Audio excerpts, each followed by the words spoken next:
Hey guys, welcome back to the channel. This is a story about what if Naruto was raised by Kami and Mito Uzumaki. Before I start, please support for more amazing content, and do consider subscribing to my channel and share this video with your friends. This is written by TheDemonKingNaruto, and link in description and support writer. Let's start the video. Prologue, the beginning. Naruto POV. Hell, the place where nightmares of every being comes alive. The world where demons roam freely and do as they please. Only with the rule of Yami, the god of hell himself rules with his army of legions of demons of all kinds. It is his presence alone that quells down the countless lesser demons from acting out foolishly. Hell is where all sinners are placed when found guilty by Kami's court. Rapists, murderers, child abusers, every sinner is brought there. No matter how much they protest to them being innocent, they are dragged by hands of hell, where they are forever tortured for an eternity, bound by the chains of hell with no hope of salvation. It is also where I reside. Heaven, hell's most hated realm. It is where the high and mighty deities of every god reside. Besides Yami, only he would come when a summoning of all gods have been announced, and that realm is ruled by the old gods, which they are all ruled upon by Kami herself. Though even she rules, the beings in heaven think they can get away with many things since they are the holy ones. Such arrogance and broad display of foolishness is quite pitiful among the pantheon deities of heaven. Then there is the third realm, or the third kingdom as some of the demons call it, Ninjenkai, the human world. It is there Kami's creations flourish and are watched over by heaven's watchful eyes. Or in some cases hells, for when there is a sinner they are dragged down here, where they are tortured for their sins for an eternity. Though the humans are protected by heaven, they are the most hated creatures in hell. The demons, and even I, see them as nothing more than arrogant, despicable wastes of existence, and deserve nothing more than an eternity of pain and torture, where they are beaten and eaten by the demons only to have their ODs regenerate and go through the excruciating pain all over again. The flames of hell burn their flesh away and turn even their skeletons to ash, as their moans and echoes of anguish can echo throughout all of hell. The history in hell, though, is both quite informational and slightly amusing. Yami, the god of hell's own army, controls hell with rules that are certainly fit for hell. Now, one of these soldiers in Yami's army is a devil named Lucifer, a very rare breed type of devil with only a few in existence. Even they were wiped out from fear from other demons, since they grew stronger with each passing battle. You could rarely tell if this person was a devil, for they'd look just like any other resident in hell, but when they transformed you would know. Oh yes, you would know alright. For when they transformed, two black wings would sprout from their backs, while a demonic spiked tail would sprout from their backside. Their whole body would soon be covered in a metal demonic armor, pure ebony black. They would take the form of a knight, only demonic in nature. Lucifer was one of these devils, and a very powerful one at that. Only a deity could overpower him. Lucifer had more power in his pinky than that so-called all-powerful Jubi had in its whole body.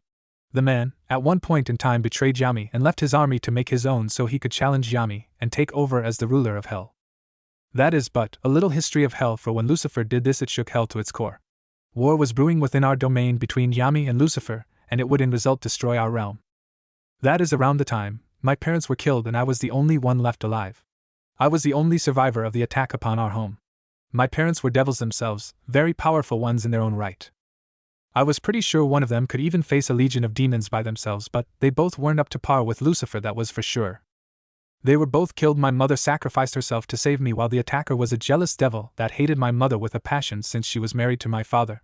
Ever since that day, my one and only true purpose was to grow stronger than ever before, so I wouldn't end up being killed by someone of my own race. It may sound ludicrous, but I, a devil, wanted power, so much power at the time. And I got it. On my travels I encountered the one person I never thought I would. It was Lucifer, who had been at the time slaughtering a legion of Yami's forces, soon came upon me, staring at me with a calculating eye. The devil had told me soon afterwards that he seen much potential in me. It was almost frightening. He, to my surprise at the time, offered to teach me, put me under his wing and command as one of his soldiers. I learned many things under his tutelage, hell, over the centuries of being in his service and gaining more control over my powers. I had learned and started to master many powers, the element of hellfire, darkness, and lastly demon magic. I didn't take much in the art, but to Lucifer's standards I was already a master at the art, and known throughout hell for my skills in all three skills. Though more personally I took to being a more all-around fighter with a taste for close combat as well. I later on took to using a weapon of my choosing by Lucifer's advice, and I took it to heart. I took upon using a Nodachi. I was quickly able to get proficient in using the weapon, even passing Lucifer's expectations. Later on, centuries passed, and I grew stronger with each passing day. I never stopped training. I always got stronger fighting other demons. Serving under Lucifer as a fellow devil, I was soon feared by many in hell for not only my skills in fighting but my ruthless and merciless way of doing things, or of how I killed those that fought against me. I was said to be a born prodigy even by Hell's standards in learning the ways of combat. I could come up with strategical plans on the fly, and learn spells in a day or a week where it would take others a year to. During my time as a soldier under Lucifer's service did I start to gain even more fame as a true nightmare for my enemies. I was proclaimed to be one of Hell's demon titans, the strongest rank a demon or devil could gain in Hell, for it makes you just under the rank of a god itself. I never really cared what rank I was given, though I just wanted to get stronger, and I did, but it was never enough for me. Only did I now find that, every day I got stronger, did Lucifer become nervous that I was growing too strong. He never expected that I would reach his own level after a millennium of studying under his wing. The devil at times thought I would become so strong that I would come to destroy him and take his power away. Lucifer was afraid of me. I knew this, but never did say anything. The man gave me training, the way I could gain more power. But Lucifer had a god complex, that much I knew. He was always thinking he was a god with his power, but I knew the man was losing it. The power had finally gotten to him, and soon he was engrossed in his power. His demonic instincts had overcome what common sense he had, and was soon a power-hungry abomination, a shadow of his former self. I was no better though back then. When I was a child I wanted power more than anything else. Even if I had to go to the extremes I would, but over the many years my ideals were changed. I no longer craved for power. It was now my ambition to fight Kami's forces and overthrow her rule and change it to something better or worse. I didn't care. All I knew was that this system had to change, for Kami herself had to be blind to not see how some of her own subordinates were going over her own rules and doing as they pleased. Like granting humans Kekii Genkai or bloodlines? That was a major mistake, for the humans grew even more arrogant, believing themselves to be truly powerful. To have the ability to manipulate gravity or control the elements made them think they were above everyone else, even their own creators.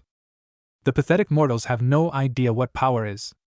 I'm getting off track. What I was saying is that my ideal was to change the system. Though a few years later, did I notice something wrong. When I was out with my own army under my command, we had been ordered to take over one of Yami's key points, a fortress that has survived the passage of time since the beginning of it all. We won, yes, but it was soon after did I learn that I had been betrayed. By my own master. Lucifer came upon us. I was still tired after fighting one of Yami's generals. Lucifer betrayed me that day. He had attacked me, slaughtering my men as well. I didn't back down though. I attacked back, questioning him only to get the same response over and over. "You've grown to powerful Naruto. I cannot have you killing me later on," was the response. I wasn't surprised though. The man was losing it. Though I did fight back, even with the wounds I had on that fateful day, I still was able to keep an equal footing with Lucifer. Our battle shook Hell itself. It made the realm tremble. Demons of all kinds flocked to see our titanic battle. Mountains were destroyed. The sea of blood was split in half under our clashes. It even gained the attention of Yami himself. We fought for 3 days. Even with my wounds, my godly stamina counterbalanced this. Our fight made even the lowest level of demons die from our Yuki level energies. The burnt ground itself cratered with each attack that was used. It was truly a battle between devils of our power and one fit for our titles of Hell's demon titans. But I lost. I knew I would actually. There was no way I could actually beat Lucifer that day with my wounds from fighting Yami's general. Though Lucifer didn't go unscathed either, he was battered and beaten just as I was. Only I was a bit worse off. As Lucifer was about to give the fatal blow, something happened. Something within me snapped. My hatred, anger, and betrayal rushed through me, making me able to dodge the killing blow. Though I had lost, I did leave the battle with a few parting words to my ex-master. "I swear, Lucifer, you have won this day, but rest assured you haven't seen the last of me, for you have no idea what you have done. I trusted you like a father, but you do this. I will kill you, maybe not now, but mark my words, I will tear out your heart and crush it before your very eyes." After this I fled the totally destroyed battleground, hiding myself away, nursing my wounds and getting stronger with each passing day. Only this time, I would uphold my declaration and I would kill Lucifer at any means. Over the years and fully healed, I hid myself away in the more urban cities of Hell. Getting stronger, faster, and broadening out my intelligence to other techniques of demon magic, hellfire, and darkness manipulation. Mastering what I could and creating my own techniques and attacking both Yami and Lucifer's forces where I could, leaving them crippled, and to remind my former master that I was not dead, that I was out there biding my time to strike. On a few occasions I have battled Lucifer. Some of them I won, some of them were draws, and some of them I lost. Now though, after I was going back to my home after blowing up another legion of demons from Lucifer, but along the way of reaching my home something strange happened. Naruto POV over. Walking along the dirt road of Hell was a tall, regal-looking man. He stood at the height of 6 feet 2 inches and walked with an aura of death, yet with that of confidence in his own power. He wore a black shirt which was covered by a crimson high-collared shirt with the top separated with the ends sticking straight up. It had black lines going down the middle of this collared shirt. Over this was a pitch-black hooded cloak with it separated as well, showing his collared shirt. It had 2 chains hanging from the neck part of the cloak. The sleeves went all the way down to his wrists, where he also wore black combat gloves. There were designs upon his cloak, for on the two separated sides were the designs of flames with colors of red, purple, and a demonic green, all mixed and showing an ethereal flame-looking pattern. Below was black armor-integrated pants with also black plated boots. This man's appearance though would send many that knew him for his past reputation though running away in fear. For the man had pale skin, not the kind of death-like skin many demons had in hell, but a glowing kind of pale, strange for any kind of residence in hell. He had the face fit for a god but was on the body of something from hell. He had demonic tribal markings of what looked to be curved horns. His face had lines going down his eyes showing the red demonic runes within. The man's eyes though were a malevolent purple, not near the violet shade but somewhere in between. There was a sinister feeling in Ho's eyes but also a hidden yet strange power in them. His hair was shockingly spiky in a shade of golden. His hair was long, very long, to be put up in a medium-sized spiky ponytail. Overall this man looked to be quite intimidating but also much more civil-looking than the bloodthirsty demons that roam about in hell. This man was Hellwing Naruto, demon titan of hell and hated enemy of Lucifer, his fellow devil. It had been countless millennia since Naruto battled with Lucifer, and ever since then the devil had been training for his inevitable fight with Lucifer. His reputation as the most ruthless yet merciless demon in hell still lived up to the name, as he had all but slaughtered countless of Lucifer's armies that he had sent to kill him. Not a single demon had laid a scratch on him, for none was up to par with his power. Only Lucifer was at equal footing with him, and Lucifer knew this. As his feet hit the ground, the legendary devil suddenly felt a pull on his consciousness and frowned. What the? A summoning? TSK not in the mood for a pathetic mortal at the moment. With that, Naruto erased the pull on his body, not knowing how irritating the next few months would be. 5 months later. It had been 5 months since the attempt on summoning Naruto, and ever since he had cancelled the first attempt, more summons have come in, more than ever, making Naruto quite annoyed, even more so with how much more frequent they had gotten. This made the devil greatly annoyed at the fact how this human was so stubborn in summoning. You see, humans sometimes have the ability to call forth a demon from hell for their services, only with them to provide a trade for their services. Now in the ranks of demon, the higher the rank, the greater price for the demon's services is. Naruto, being the most high-level demon side by side with Lucifer, made the price for summoning him to greatest of all. Grr, this is getting annoying, just need to find out what this human wants before I kill him or her, he said with an annoyed growl.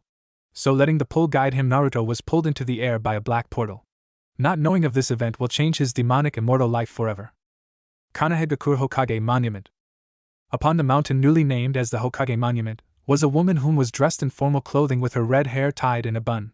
Her face was by human standards the face of a goddess, as was her whole body.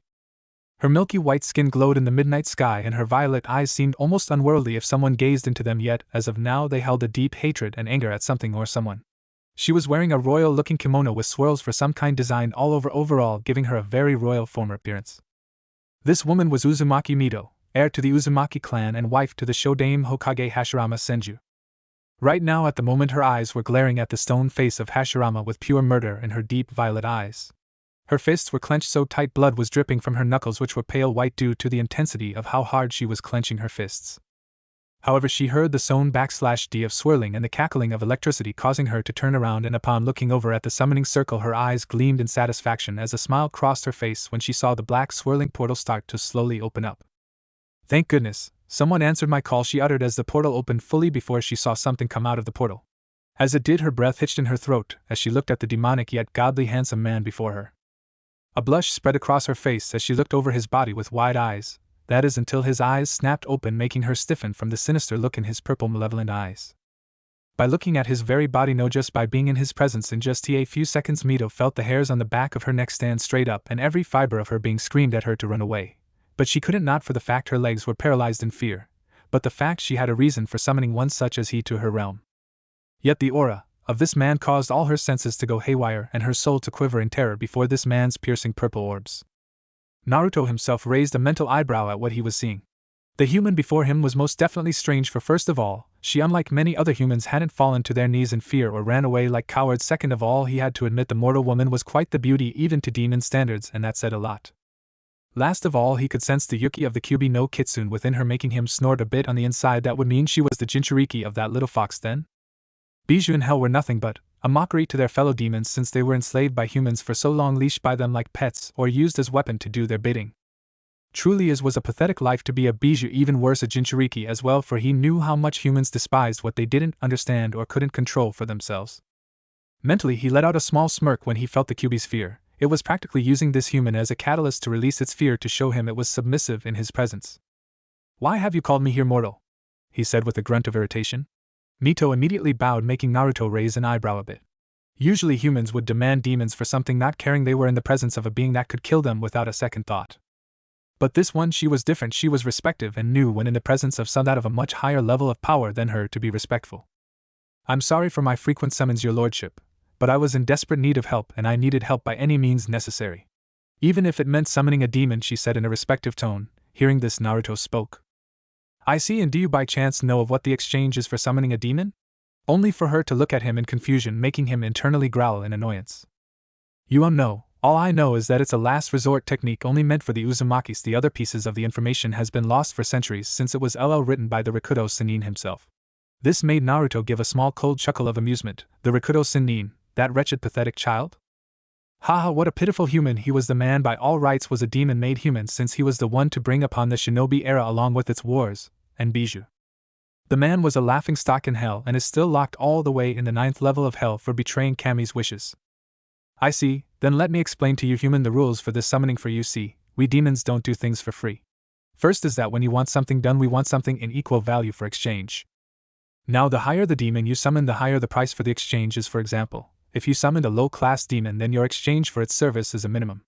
Mito took this all in with a frown, but accepting it anyway. "Then by chance what class are you?" Only for Naruto to give her a motionless gaze before speaking in a monotone fashion laced with a small sense of amusement. "I'm the highest level a demon could ever be. I'm a demon titan," he said, getting a shocked look from her before she remembered why she had exactly summoned him. The acceptance was back in her eyes just as quickly as it was gone. This made Naruto raise an eyebrow in curiosity. "By chance, mortal, what is it you want me to do?" Which she just growled a bit before looking at him with eyes that held so much anger and hatred it honestly surprised him a mortal could have such amount of hatred, but there was also an equal amount of desperation and pleading in her violet orbs. "I need your help. My husband has used the Uzumaki Fuinjutsu upon me, making me look as if I was in love with him."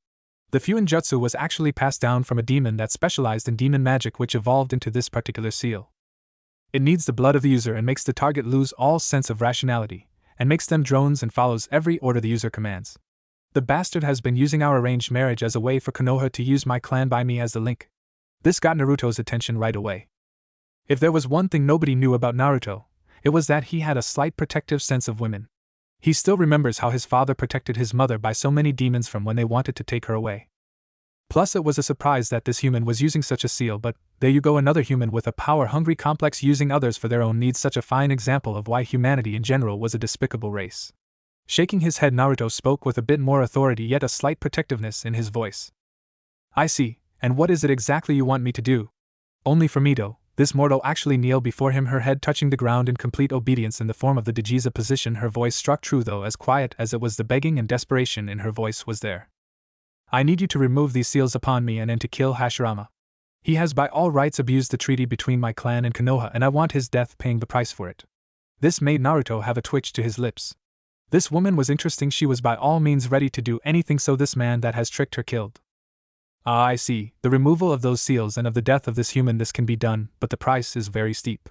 Making her look at him in acceptance, not really caring what price would be needed for this.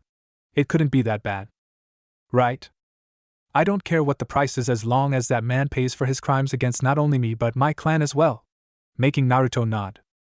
"Very well then, the price is your soul." Making her eyes go wide in horror. Her soul? That was the price of the deal.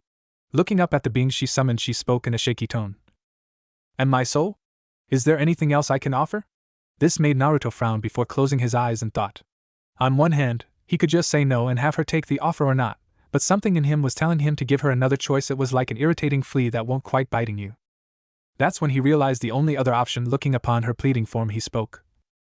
"Well, there is the other option. Instead of the price of your soul, you would have to sacrifice your humanity, meaning, on the day of your death I would be there to take your soul and place it into a demon body, and you would have to be my slave for an eternity from there on. It is your choice, mortal." His tone saying it broke all arguments, knowing he wouldn't make any other choices. Mito frowned while thinking real hard on this. She had two choices: to either give up her soul, where it would most definitely be tortured in the hell for summoning a demon, or take the second option where she was already a slave to Hashirama, which and that was bad enough, where he was abusive to her, but nothing more than that. But to become a demon and a slave to this devil? She honestly thought it could be better if the sight of him being neutral about her while Hashirama was more of a liar and more of an aggressive person. Though the slight protective aura she sensed from him made her feel so comfortable around him, it confused her. Really, she had only met this being once, and already she was more comfortable around him than any other person. Thinking of her decisions since there was no other option. The action of summoning a demon was a ticket straight to hell. Heaven was closed off from you forevermore. I accept as long as that bastard pays for what he has done. Making Naruto's eyes widen a bit before returning to normal now while he remained impassive on the outside. On the inside he was thinking on how this mortal woman was getting much more interesting in his eyes. She is willing to become a demon and serve me for an eternity. All to have this man killed and those seals taken off her. I'm starting to like this one. I see very well, then the deal is accepted, making her smile with a big grin. Thank you, your lordship, only for him to wave it off with an impassive face. No lordship, anyway show me these seals of yours, making her blush a bit remembering exactly where they were. Shakily she grabbed her kimono and opened it up slightly where her stomach was. It showed even a little bit how toned her stomach was and how serious she took her training. Mentally nodding that she was a serious person when it came to fighting, he'd have to keep that in mind. Channel your chakra, in which she did before a Fuinjutsu seal appeared over her navel, showing it was the same seal holding the Kyubi no Kitsune. That is before a second layered seal appeared over the seal, making her open up her kimono a bit more to her embarrassment. Naruto eyed the seal with his hand running over the seal. This included physical touch, which made Mito shiver at his touch. Closing his eyes in concentration, Naruto missed a slight blush on Mito's face, which grew every second as his hand kept studying the seal. Mito herself had to bite back a moan when his hand ran over her delicate soft skin, since she had never been touched by a man before, since Hashirama has only kissed her to signify the wedding. Naruto's eyes snapped open before a dark purple aura covered the hand upon Mito's stomach. First the seals. Akuma no Yona Majiku, Hatsubai. Demon magic. Release. Then the purple yukai left Naruto's hand and spread all over the enslavement seal, and before Mito's amazement started to corrode the seal before it flaked off like dry paint and turning to dust in the wind. Seeing the seal completely taken off her almost made Mito break down in joy, knowing she was almost free from Hashirama's enslavement. Thank you, only for Naruto to nod before speaking. Now the second, where is this Hashirama Senju? She pointed over the monument, and at the large compound in the forest. Seeing this, Naruto nodded before Mito's shock picked her before heaving her over his shoulder. What are you doing? She asked with a blush rising to her face at what her lord was gonna do. She was blushing for she could feel Naruto's muscles through his clothing, and she honestly could say she hadn't felt such a thing before. They were hard as solid steel. We're gonna get to the compound, what did you think? And before Mito could retort, Naruto's body gave off an purplish glow before teleporting away, leaving a purple glow of where he was before it to vanish in the air. Arriving at the compound, Naruto dropped onto the roof with Mito on his shoulder, while said Uzumaki was gaping at how they just moved from one place to another, and in such speed as well. Alright, now tell me where Hashirama's room is located, to which she pointed at the building at the far corner in the west where the main part of the compound was. Jumping over the rooftop silently, they landed on the ground without a sound. With that, Naruto silently set Mito down with her shaky legs barely holding her up, still shocked at how Naruto teleported from one place to another. Follow me, I want you to witness my end of the bargain so you would know I tell the truth of his death. She quickly nodded, and with they entered the building, disabling all traps without a sound. Once inside, Naruto saw the sleeping form of Hashirama, his head being the only thing visible, for the rest of his body was covered by the blankets. Seeing his target in sight, Naruto moved quickly as Mito followed in silently, watching with great content, knowing Hashirama was gonna get his just rewards. Appearing over Hashirama's sleeping body, Naruto placed his hand over the man's head before speaking quietly. Akuma no Yona Majiku, Shinshoku Surapu, demon magic, eroding sleep. Right then a greenish aura covered Naruto's hand before placing it on Hashirama's hand, making the man's eyes snap open in shock, but before he could even let out a word, Naruto's other hand suddenly slapped onto his mouth. As the spell took its effect quickly, Mito watched in a sense of fascination as Hashirama's body started to let out a green-filled smoke, while his face started to wrinkle and dry up as his eyes slowly, ever so slowly, looked at her with anger and hate before they melted in a greenish liquid, as did the rest of his body, leaving only his skeleton remaining. Wow, she said in amazement as Naruto stood up before walking over to Mito. Seeing him coming, she quickly bowed, knowing he had helped her more than anyone else has in just a few minutes. Seeing this, Naruto tapped her shoulder, making her look up, only for Naruto to speak. Now it's your turn, please show me your right shoulder. She did, to her confusion, pulled her kimono down a bit, showing her unblemished pale-skinned shoulder. Naruto then gathered his yukai into his index finger before placing it onto her shoulder. She bit back a scream from the burning sensation as Naruto pulled his finger back to show the symbol of Slave of Hellwing before it disappeared into her skin. She looked up confused a bit, only for him to turn around and speak as the dark portal swirled around his feet. That symbol shows that you are my slave, When your times comes I will know, and I will be there to take your soul with me. Till then, mortal, enjoy your last few years of your human life." To which she just nodded with a tearful smile on her face. Despite being branded with a slave mark, she was all too happy to be the slave of the very person that saved her from the nightmare of Hashirama. "May I know your name before you go?" To which Naruto just looked over his shoulder as the dark portal was midway of opening. Yes, my name is Naruto Hellwing." Naruto remember it well, he said with a ghost of a smile before the portal slowly took his form into portal, taking him back to hell. Mito just nodded, admiration shining in her eyes. "I will forever, Naruto-sama," and with that Naruto's body was fully enveloped in the portal, separating master and slave for the next few years. Hell. Dropping from the air, he landed in a crouch before standing back up. Looking up into the portal, Naruto watched it fully close up before letting out a small chuckle which to many would have sent demons into a state of pure fear from the sinister feel to it. "Heh, that woman is quite interesting for a mortal, wonder how she'll be as a demon." With that, the devil continued his travel back to his residence, awaiting the next few years for his newest slave's death. Only for her rebirth into something new. Only did Naruto not know that his immortal life become very hectic in the coming centuries. 1 millennium later, hell with Naruto. It had been a millennium in hell since Naruto's summoning from Mito, and of his help with her, and also of his branding her as his slave. Ever since then, as he awaited for her death, Naruto had been busy with attacking Lucifer's armies as well as Yami's own. Since he had gotten an invitation to become one of Yami's generals. Predictably, Yami didn't like his rejection to become one of his generals and put out a full warrant for his head. Ever since then, he had been killing off any and all demons or armies both Lucifer or Yami had sent after him, while making his power go up with each battle. He knew he was strong, sure, but so was Lucifer. Since he was a devil as well, he would have gotten stronger too. His fame and reputation got much more known throughout hell, for not only his power but his deeds of fighting both Lucifer and Yami on both sides. It was quite legendary in itself that one being in hell could fight two other enemies' forces alone. His deeds and actions have even reached heaven itself by Yami's words to his fellow deities, but none did anything really, for hell was demons' realm where the unholy beings reside. The legendary devil hadn't changed since then, and was right now fighting another legion of demons from Lucifer. Only this one was much more in quantity. Jumping over another demon, Naruto stabbed another behind him by his hand before pulling it out along with the brain of the demon, before shoving the brain into the mouth of another before ripping its head off, spraying blood all over the blood-soaked ground. Looking behind him, Naruto spun around, delivering a bone-shattering punch to another demon's ribcage, shattering it like a mirror.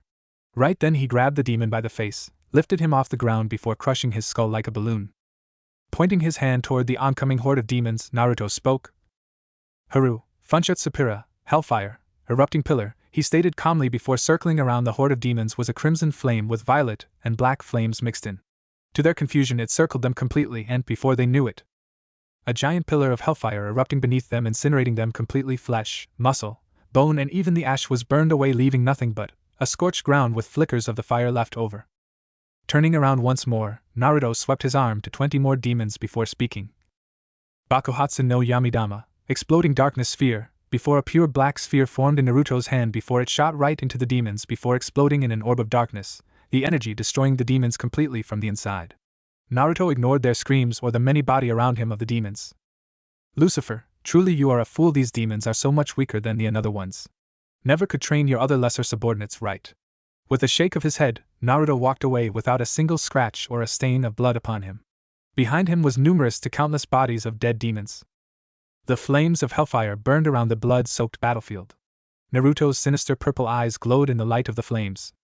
Getting a few yards away, Naruto suddenly felt a pull upon him before he looked up at the pitch-black clouds of hell with recognition in his eyes. "Seems it is time. Her death has come." With that, Naruto snapped his fingers before the dark portal appeared in front of him. Sighing, he walked through, knowing he was about to get an addition to his life. Ninjenkai Kanahigaku room of Uzumaki Mito. Appearing in a barely decorated room, Naruto looked around before setting his sights upon the old wrinkled body of Uzumaki Mito. He knew it was her, for he could sense the mark he gave her all those years ago rapidly release his yukai in his appearance. That's when he saw her blue glowing soul coming out of her body. When it fully did, it showed her form from when he first met her. The seal must have branded her young form at the time into her soul, tying her to be young looking for all time. Opening her eyes, Mito looked around herself before looking on her bed. That's when she saw her dead old body. Her eyes widened before they remembered what happened. She had finally died at old age of being 120. The Uzumaki longevity took its toll upon her greatly. She had lived up for a century and 20 years. "Mito, it is time," she heard looking around the room. Her eyes widened briefly before they gained a full look of recognition, and another look in her eyes flickered in before that was quickly hidden. Oh Naruto-sama, I guess it is time then, which the devil nodded. Sighing, very well, I am ready. Nodding at this, Naruto went to her dead body and picked it gently, making her soul raise an eyebrow in question. Seeing this, he spoke. In order for you to become a demon, I need your human body for the ritual, he said, and with a snap the dark twisting portal opened up with Naruto walking directly to it. Looking back though, he saw Mito grabbing something before walking toward him. Scrutinizing his gaze, he saw it as an old picture frame. From what he could see, it was Mito in her human old body, smiling happily with a young little long-haired redhead in her arms, smiling as well, her violet eyes the same shade as her own, just much deeper with full of life. Sorry Naruto-sama, I was just getting something personal, thank you for giving me the time to get this, she said gratefully. He just nodded before walking through the portal, her following without a second thought. Knowing her new life as Naruto's slave had just begun. Hell. Walking out of the dark portal, Naruto looked over his shoulder and saw the soul form of Uzumaki Mito looking around in awe, yet a little nervousness. Understandable, after all, humans usually just get tortured here beyond reason. But she was a slave, she was going to be living in this realm from now on. He could already feel the surrounding yokai gather at her soul, so acting quickly he spoke. Mito, come, we must leave, which she just nodded a bit, feeling a weird energy within her building up similar to how the Kyuubi's was, but much more potent. She followed him after a while and the energy seemed to disappear and was replaced with the yokai flowing from Naruto. I know Naruto-sama, how well does this ritual by chance work? Which he just closed his eyes before kneeling on the ground. Well, first off, your body needs to be young so your soul can be perfectly fit, since you look the same when I met you. This made her look at with confusion in her eyes. How would you make my body be young again? Only for Naruto to place his hand upon Mito's human body before he spoke. Akuma no Yona Majiku, Renewuru, Demon Magic, Renewal. With that, Mito watched as her body glowed white before it dimmed, showing to her shocked newly young body again all the same as she remembered it when she first met Naruto. It requires the soul, in this case you and your dead body, while the yokai in hell gathers into the body, making you into a demon. Now get into the circle when I make it, she nodded, following her master's order without question. Very well then, and nicking his finger drawing a bit of blood, he drew a 6-foot circle with his blood before placing Mito's human body in the circle, before he drew a few intricate symbols all connecting to her body. Mito watched carefully before she heard him speak. Now get into the body, to which she did and pushed herself back into her body. Naruto then slammed his hands on the circle, shouting. Akuma Majiku, Gishiki wa, Tamashi to Nikudai o Ketsugo Suru, Demon Magic, Ritual, combined soul and body. In a flash of light blinding Naruto slightly. When the light dimmed, Naruto rose an eyebrow in slight surprise. It wasn't that Mito looked exactly the same from when he first met her, but that she looked more, what's the word he was looking for? Changed perhaps. Either way, she looked much more beautiful than she did before. She didn't wear the same clothing she wore when she first met him, but now just a simple black kimono with crimson trim around the edges. Her bust was much bigger than what it was before, maybe DD cup. Her skin was the same glowing porcelain that it was before when she was a human. Her eyes were the same and all, but what really got Naruto's attention was that the yokai flowing through her felt the same as his own. That meant only one thing. Wow, I feel so different even though I don't look all that changed. Well, except the breasts, that was a surprise, she added, mentally looking down at her bust. You are actually, when we made that deal, you sacrificed your humanity and my slave. But what demon you became, I'm quite surprised at. You're a devil just like I am. It must be because of my yokai flowed into you when I came to get you. My energy must have channeled slowly into you. Making her go wide-eyed for a moment before they returned to normal. I see, then how do I tell if I've become this devil as you say? Which Naruto just closed his eyes with a sigh. We devils have a transformation that mark us for what we are. You'll learn to gain yours just as I did. Now come, you have training to do. I won't have a weak slave. I will be teaching you from here on out about the techniques we use here in hell. And with a turn he started walking away with her, looking at his back with a soft smile. Thank you, Naruto-sama, as she felt a tug in her stomach as she looked upon the form of her new master. She quickly followed him, knowing her new life would be quite interesting from now on. Millenniums later, thousands of years later, hell. It's been millenniums since Naruto gained his slave, the woman now devil Uzumaki Mito, and ever since then he had been training her and himself over the countless years. He couldn't let her walk around with him until she was able to fend for herself, so he had, to her surprise, dedicated most of his time to train her in the 3 main abilities of hell and in her devil abilities. He had of course come out of hiding a few times to wipe out an army or 2 from Lucifer or Yami, so the 2 didn't think he had given up. The results were, for the better word, surprising, since Mito had proven to be a great student under his tutelage. She was more of a long-range fighter than anything, specializing in demon magic and darkness abilities, but also her Fuinjutsu. She took those abilities with her from Ninjenkai and studied with adding them and demon magic together.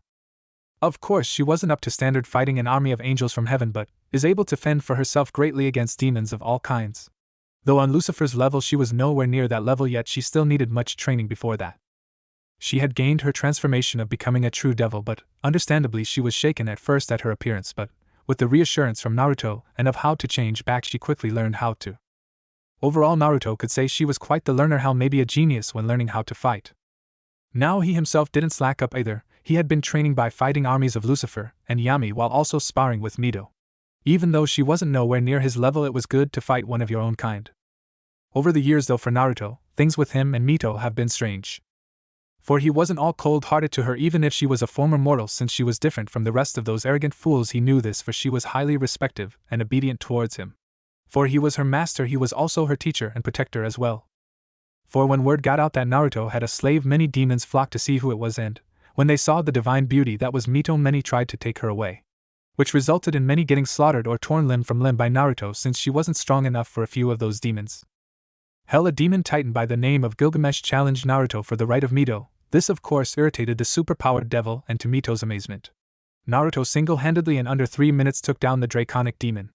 A demon that held the same rank as his own. This of course had news spread all across hell like a demonic wildfire. Once many learned that Naruto took down a demon titan, but also Gilgamesh, one of the most powerful demons in hell, in only under 3 minutes. Ever since then, Mito had been at his side much more than a slave is supposed to be. Maybe it was that he reacted so violently to how the demons were wanting her. Maybe it was that she felt so protected around him. She honestly didn't know what she felt, but there was one time that during one of their sparring sessions did she see a side of her master that she rarely ever saw.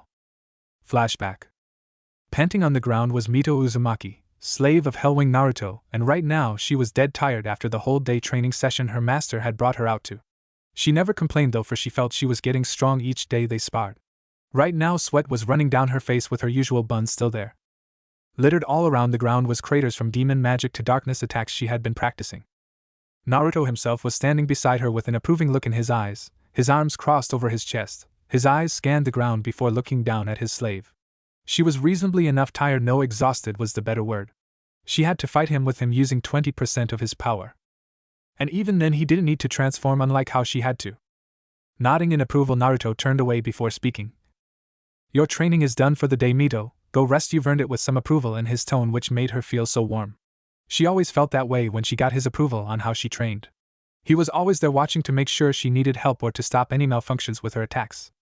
It was hard to earn his praise, but she has on every session of training with him. Thank you, Naruto-sama. I shall go rest, I really need it, he before she got up on her wobbly legs before trying to walk back at the house, only for her to fall to a knee in exhaustion. Panting greatly, she felt a bit ashamed by falling before her master. That's when she heard footsteps coming to her. That's when she felt herself being lifted up with her master supporting her, with his having her right arm over his shoulder, and his other arm supporting her other side. She of course blushed a bit from the contact, but hid it well. Naruto-sama, what are you doing?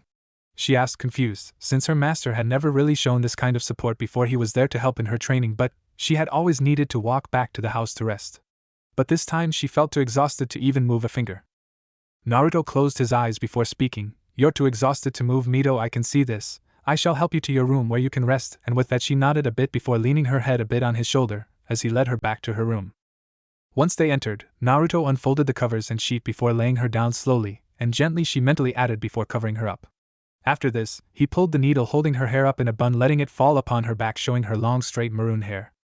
There was an emotion that flickered in his eyes when he did this, but she didn't see it. She was too surprised at the fact he was putting her to bed to even speak. Turning away, Naruto looked over his shoulder. You did exceptional today, Mito, get some rest, you've earned it, before closing the door, leaving his slave to think about his attitude just now. The look in his eyes were a little bit softer than they were before. Why is that? Naruto-sama is a devil, a demon titan, and has lived countless eons, and yet he looked so gentle with me, it's so confusing.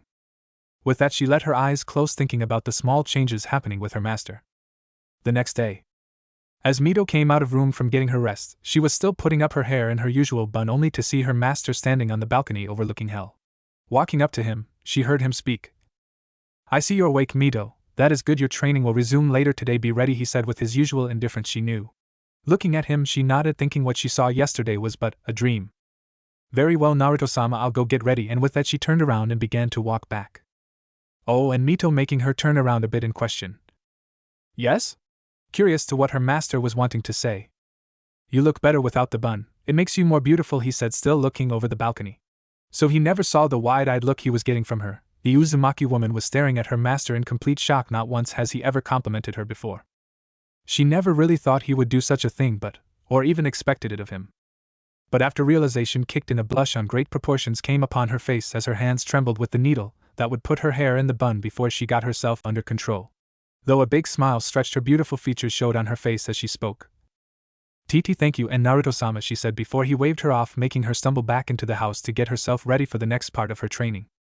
Though upon Naruto's own face was a small ghost of a smile as well. Flashback end. Ever since then, she never put her hair in the bun again, letting her hair grow out, making it very long, touching her lower back with two bangs framing her face, making her so much more entrancing that some mistook her for a succubus. It seemed to please her master, and that was all she cared for.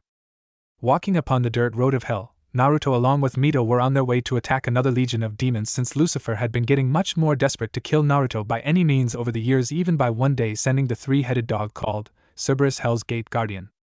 This of course made Naruto quite annoyed, and it didn't make it better that on that same day countless other demons were flocking all over Mito with him, killing each and every one.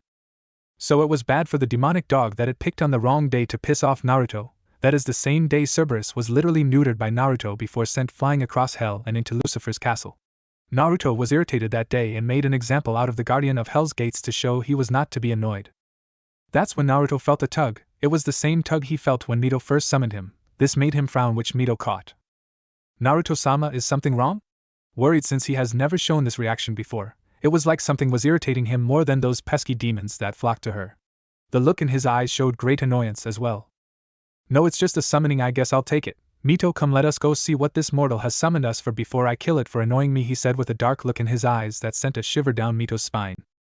A swirling dark portal opened up above them, which made them float right into one, just plain irritated at the summoning, and Mito curious to who had such a summoning for the demons. Kanahagakur Forest of Death.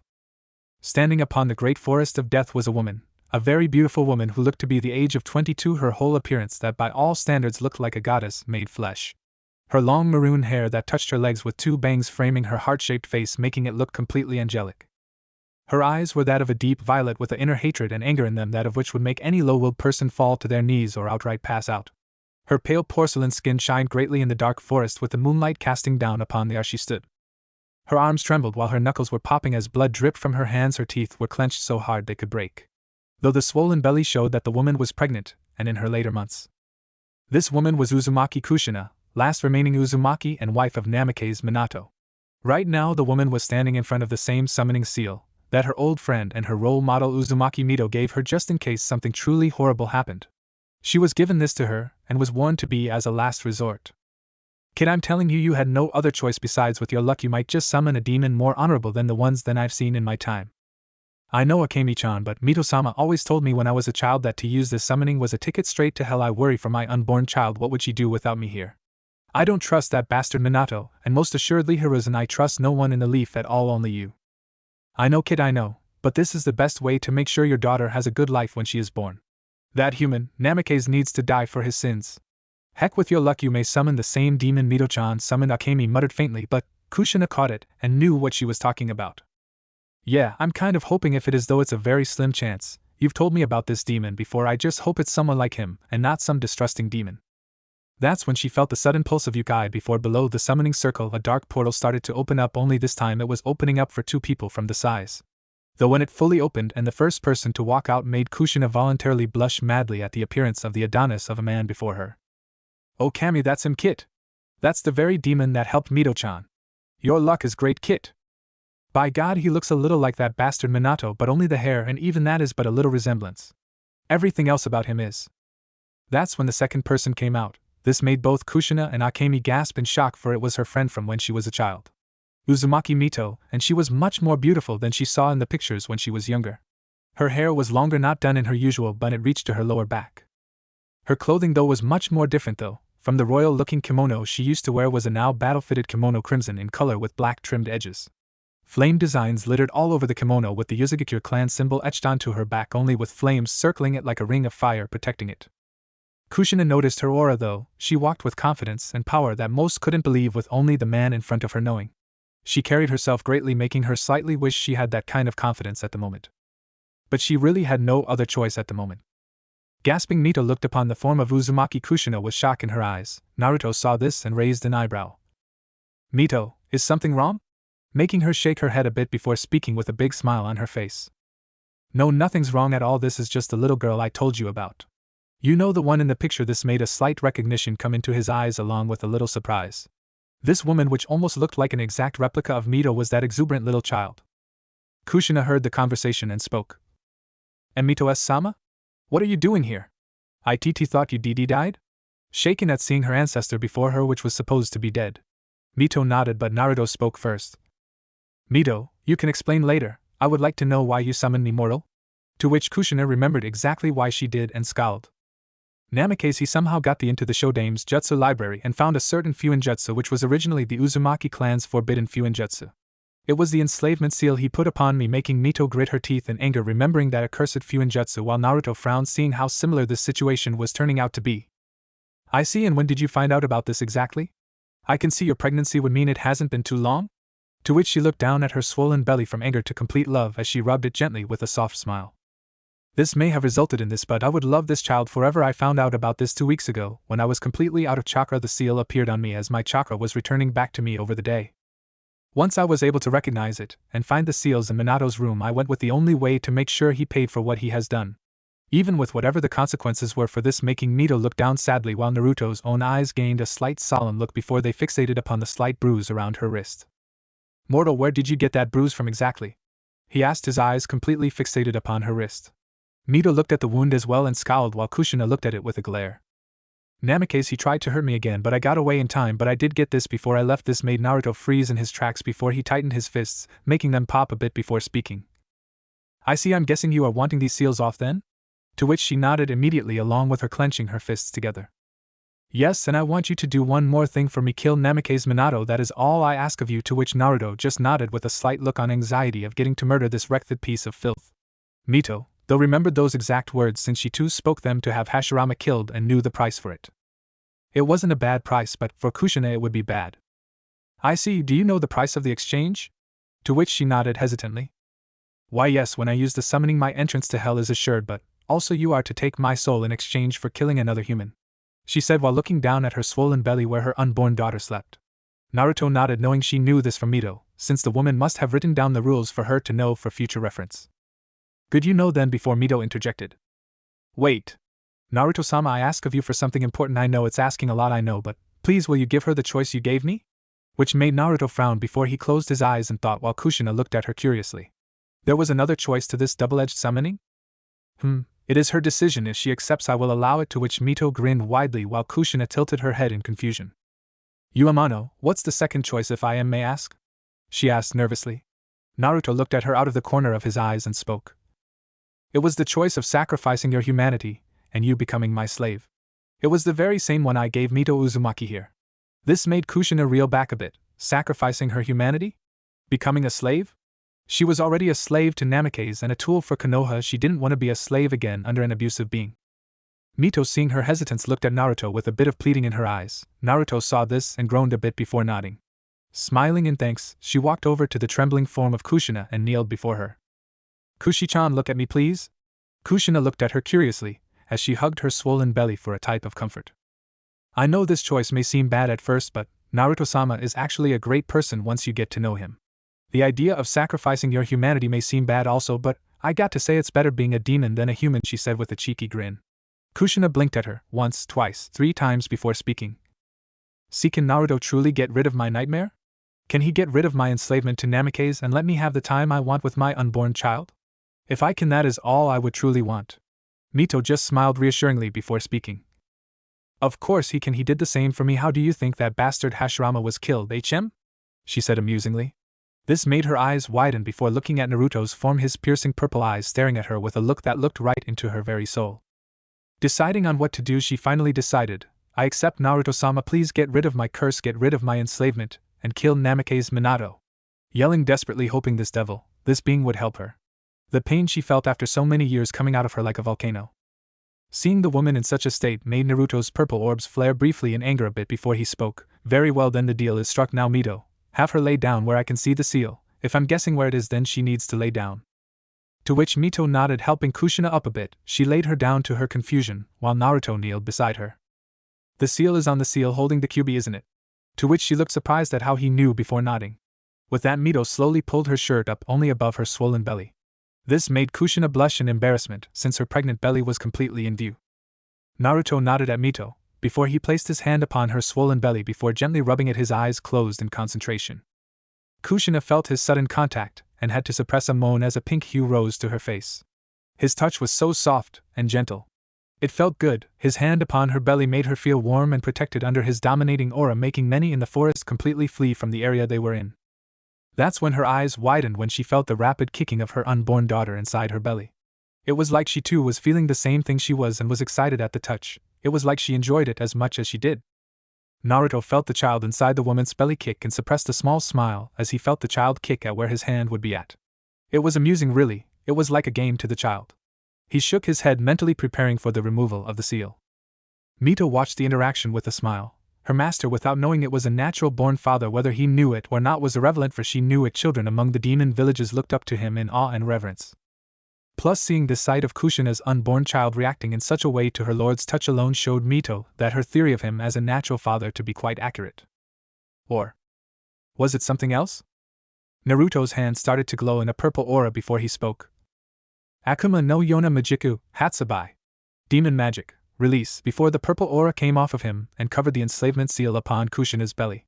And like Mito, the seal started to corrode before flaking off like dry paint before it to turn to dust in the wind. Kushina watched this all in amazement before her eyes started to swell up in tears before she fully lost it and acted.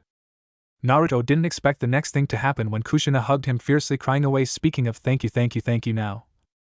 Naruto was never used to this kind of touch before, and Mito saw this before gently prying off Kushina, hugging her while her master quickly stood up, straightening his clothes before looking the other way to keep the change of emotions in his eyes away from them. Damn, what's wrong with me? The mortal woman hugs me and I almost lose control of my emotions. It was a few minutes later that Kushina calmed down enough to look clearly at the person that helped her immensely. Drying her tears, Kushina silently thanked Mito. Now, Kushina, tell me where this mortal is. Namikaze Minato. His death is the second part of the bargain, and I must fulfill it. Where is he? To which Kushina quickly spoke. He's at the training ground 7, it's a little ways from here and outside of Konoha mostly. Naruto nodded before he walked over to her. Kneeling down, he did something that made Mito grin and Kushina yelp in surprise. Naruto gently picked up Kushina in a bridal carry since she was pregnant, and even if he was a very evil bastard, didn't want to kill the kid. The pregnant woman's face resembled a blood-red tomato since her face was in his chest while she felt his steel-hard muscles through his fabrical clothing. She unconsciously snuggled a bit more when his more protective side of his aura came out, overcoming her and Mito. Then let us go see this human, and with that Naruto and Mito disappeared in a flash of light. Training Ground 7.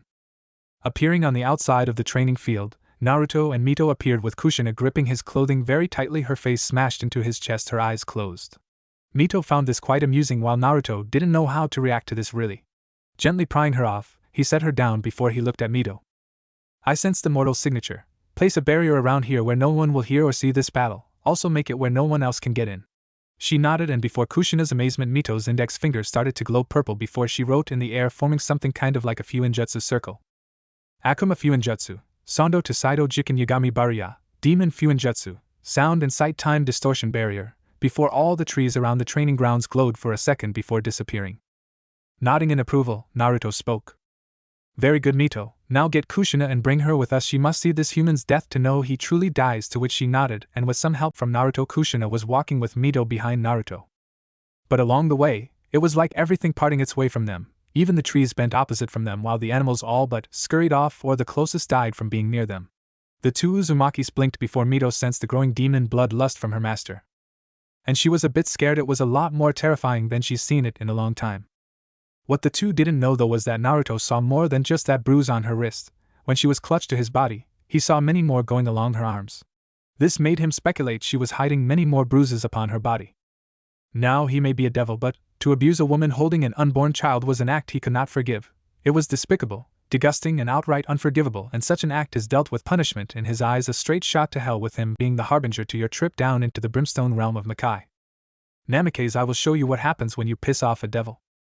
With that, Naruto, Mito, and Kushina entered through the foliage as the trees parted way and the clouds themselves splitting apart due to the overwhelming demonic aura coming off Naruto. When Naruto's eyes set upon the spiky blonde-haired human training away, his eyes showed nothing and the only word to describe his face was stoic. Mito, take Kushina and stay at least 25 feet away. I don't know what would happen if Kushina or the unborn child is affected by my Yukai, so better safe than sorry. Mito did while sitting down, Kushina following as her eyes set upon the scene of what was to be where this Naruto would kill Minato. She so desperately wanted to see this, feeling her child kick a bit showed she too wanted to at least feel what was going to happen. Seeing this, Naruto nodded before turning his gaze toward the human before walking toward him, the grass itself burning away with each step he took. The air was even shifting uncontrollably. The trees turned dead at feeling his demonic energy coming off of him. Minato somehow felt this and turned around before his eyes widened upon seeing someone before him dressed quite strangely. It was the face that got him. The markings on his face and the crimson red lines going down his face made him feel a little weirded out. Only did when he felt the demonic energy coming off the man did he finally tense up. Who are you? To which Naruto just kept glaring at him with such unholy anger that his purple eyes seemed to tear right into Minato's soul and petrify it, making him freeze. Mortal, I have been summoned to kill you. I shall fulfill my end of the bargain. Confused a bit, Minato spoke. Wait, what are you talking about? What bargain? What summon? Who would want to kill me? His questions coming out like a rapid piston. Naruto just kept looking right at him through his very soul tonelessly. First of all, don't question me, for I will kill you with a snap of your neck. Second of all, I was given a deal to get rid of a few seals, but also to kill you, Namikaze Minato. Thirdly, that is none of your concern, and lastly, Uzumaki Kushina wants you dead for what you have done to her, and personally I agree with her. Hearing the last part made Minato's azure blue eyes narrow in anger. That she put you up to this?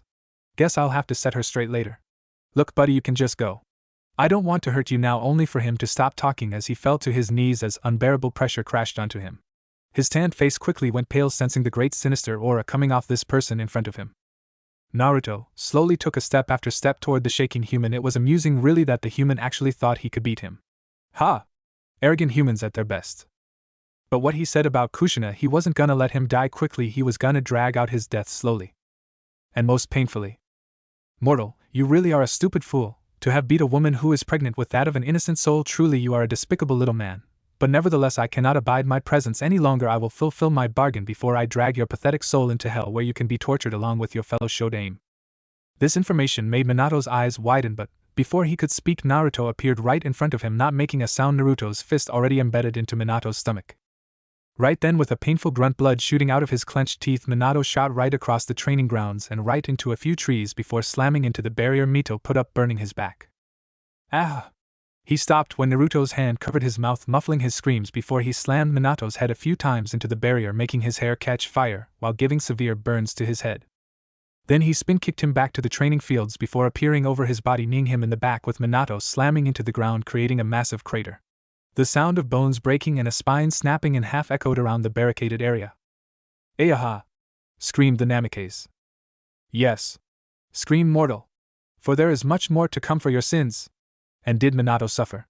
Naruto grabbed him by his leg before swinging him backwards and into the ground, creating a human-sized crater. Not letting Minato's pain up the slightest, he swung back and forth repeatedly as the grunts and screams of pain from Minato could be heard as his blood splattered the ground. Not done yet, however, Naruto pulled Minato up from his leg so he could look the man in the eye. Only to grunt in annoyance when the man tried to use his other leg to kick off him, only to fail as Naruto's iron liek grip beat Minato's feeble attempt to break free of his hold. "Pathetic mortal, squirming around like a worm," he muttered before threw the Namikaze to the side, sending into the ground, causing a trench before he hurled right into the trunk of tree. However, despite the internal pain he was feeling, Minato was able to stand up before he pulled out his Hiraishin kunai, causing Naruto quirk an eyebrow before Minato hurled it toward Naruto, which the devil easily shifted his head slightly to the right. However, he didn't even flinch when the man disappeared in a yellow flash before he appeared behind him. For Naruto's left arm was already in motion, which backhanded the Namikaze, crushing his lower jaw before he was sent flying. Only for him to vanish in another yellow flash before he appeared above Naruto with a swirling blue orb held in his right hand. "Take this, Hiraishin. Level 2, Rasengan." With a shout, Minato thrust his attack downward. Only to his immense shock did the purple malevolent orbs of his mysterious attack to slowly glance upwards, piercing directly into his own eyes before with speed he couldn't see. Naruto's arm blurred faster than the spectators could see and actually stopped the Rasengan with his palm. Minato was in shock at this. But what froze him on contact was Naruto's bristling purple orbs filled with such intense hate it made him unable to speak a word. "You call this an attack?"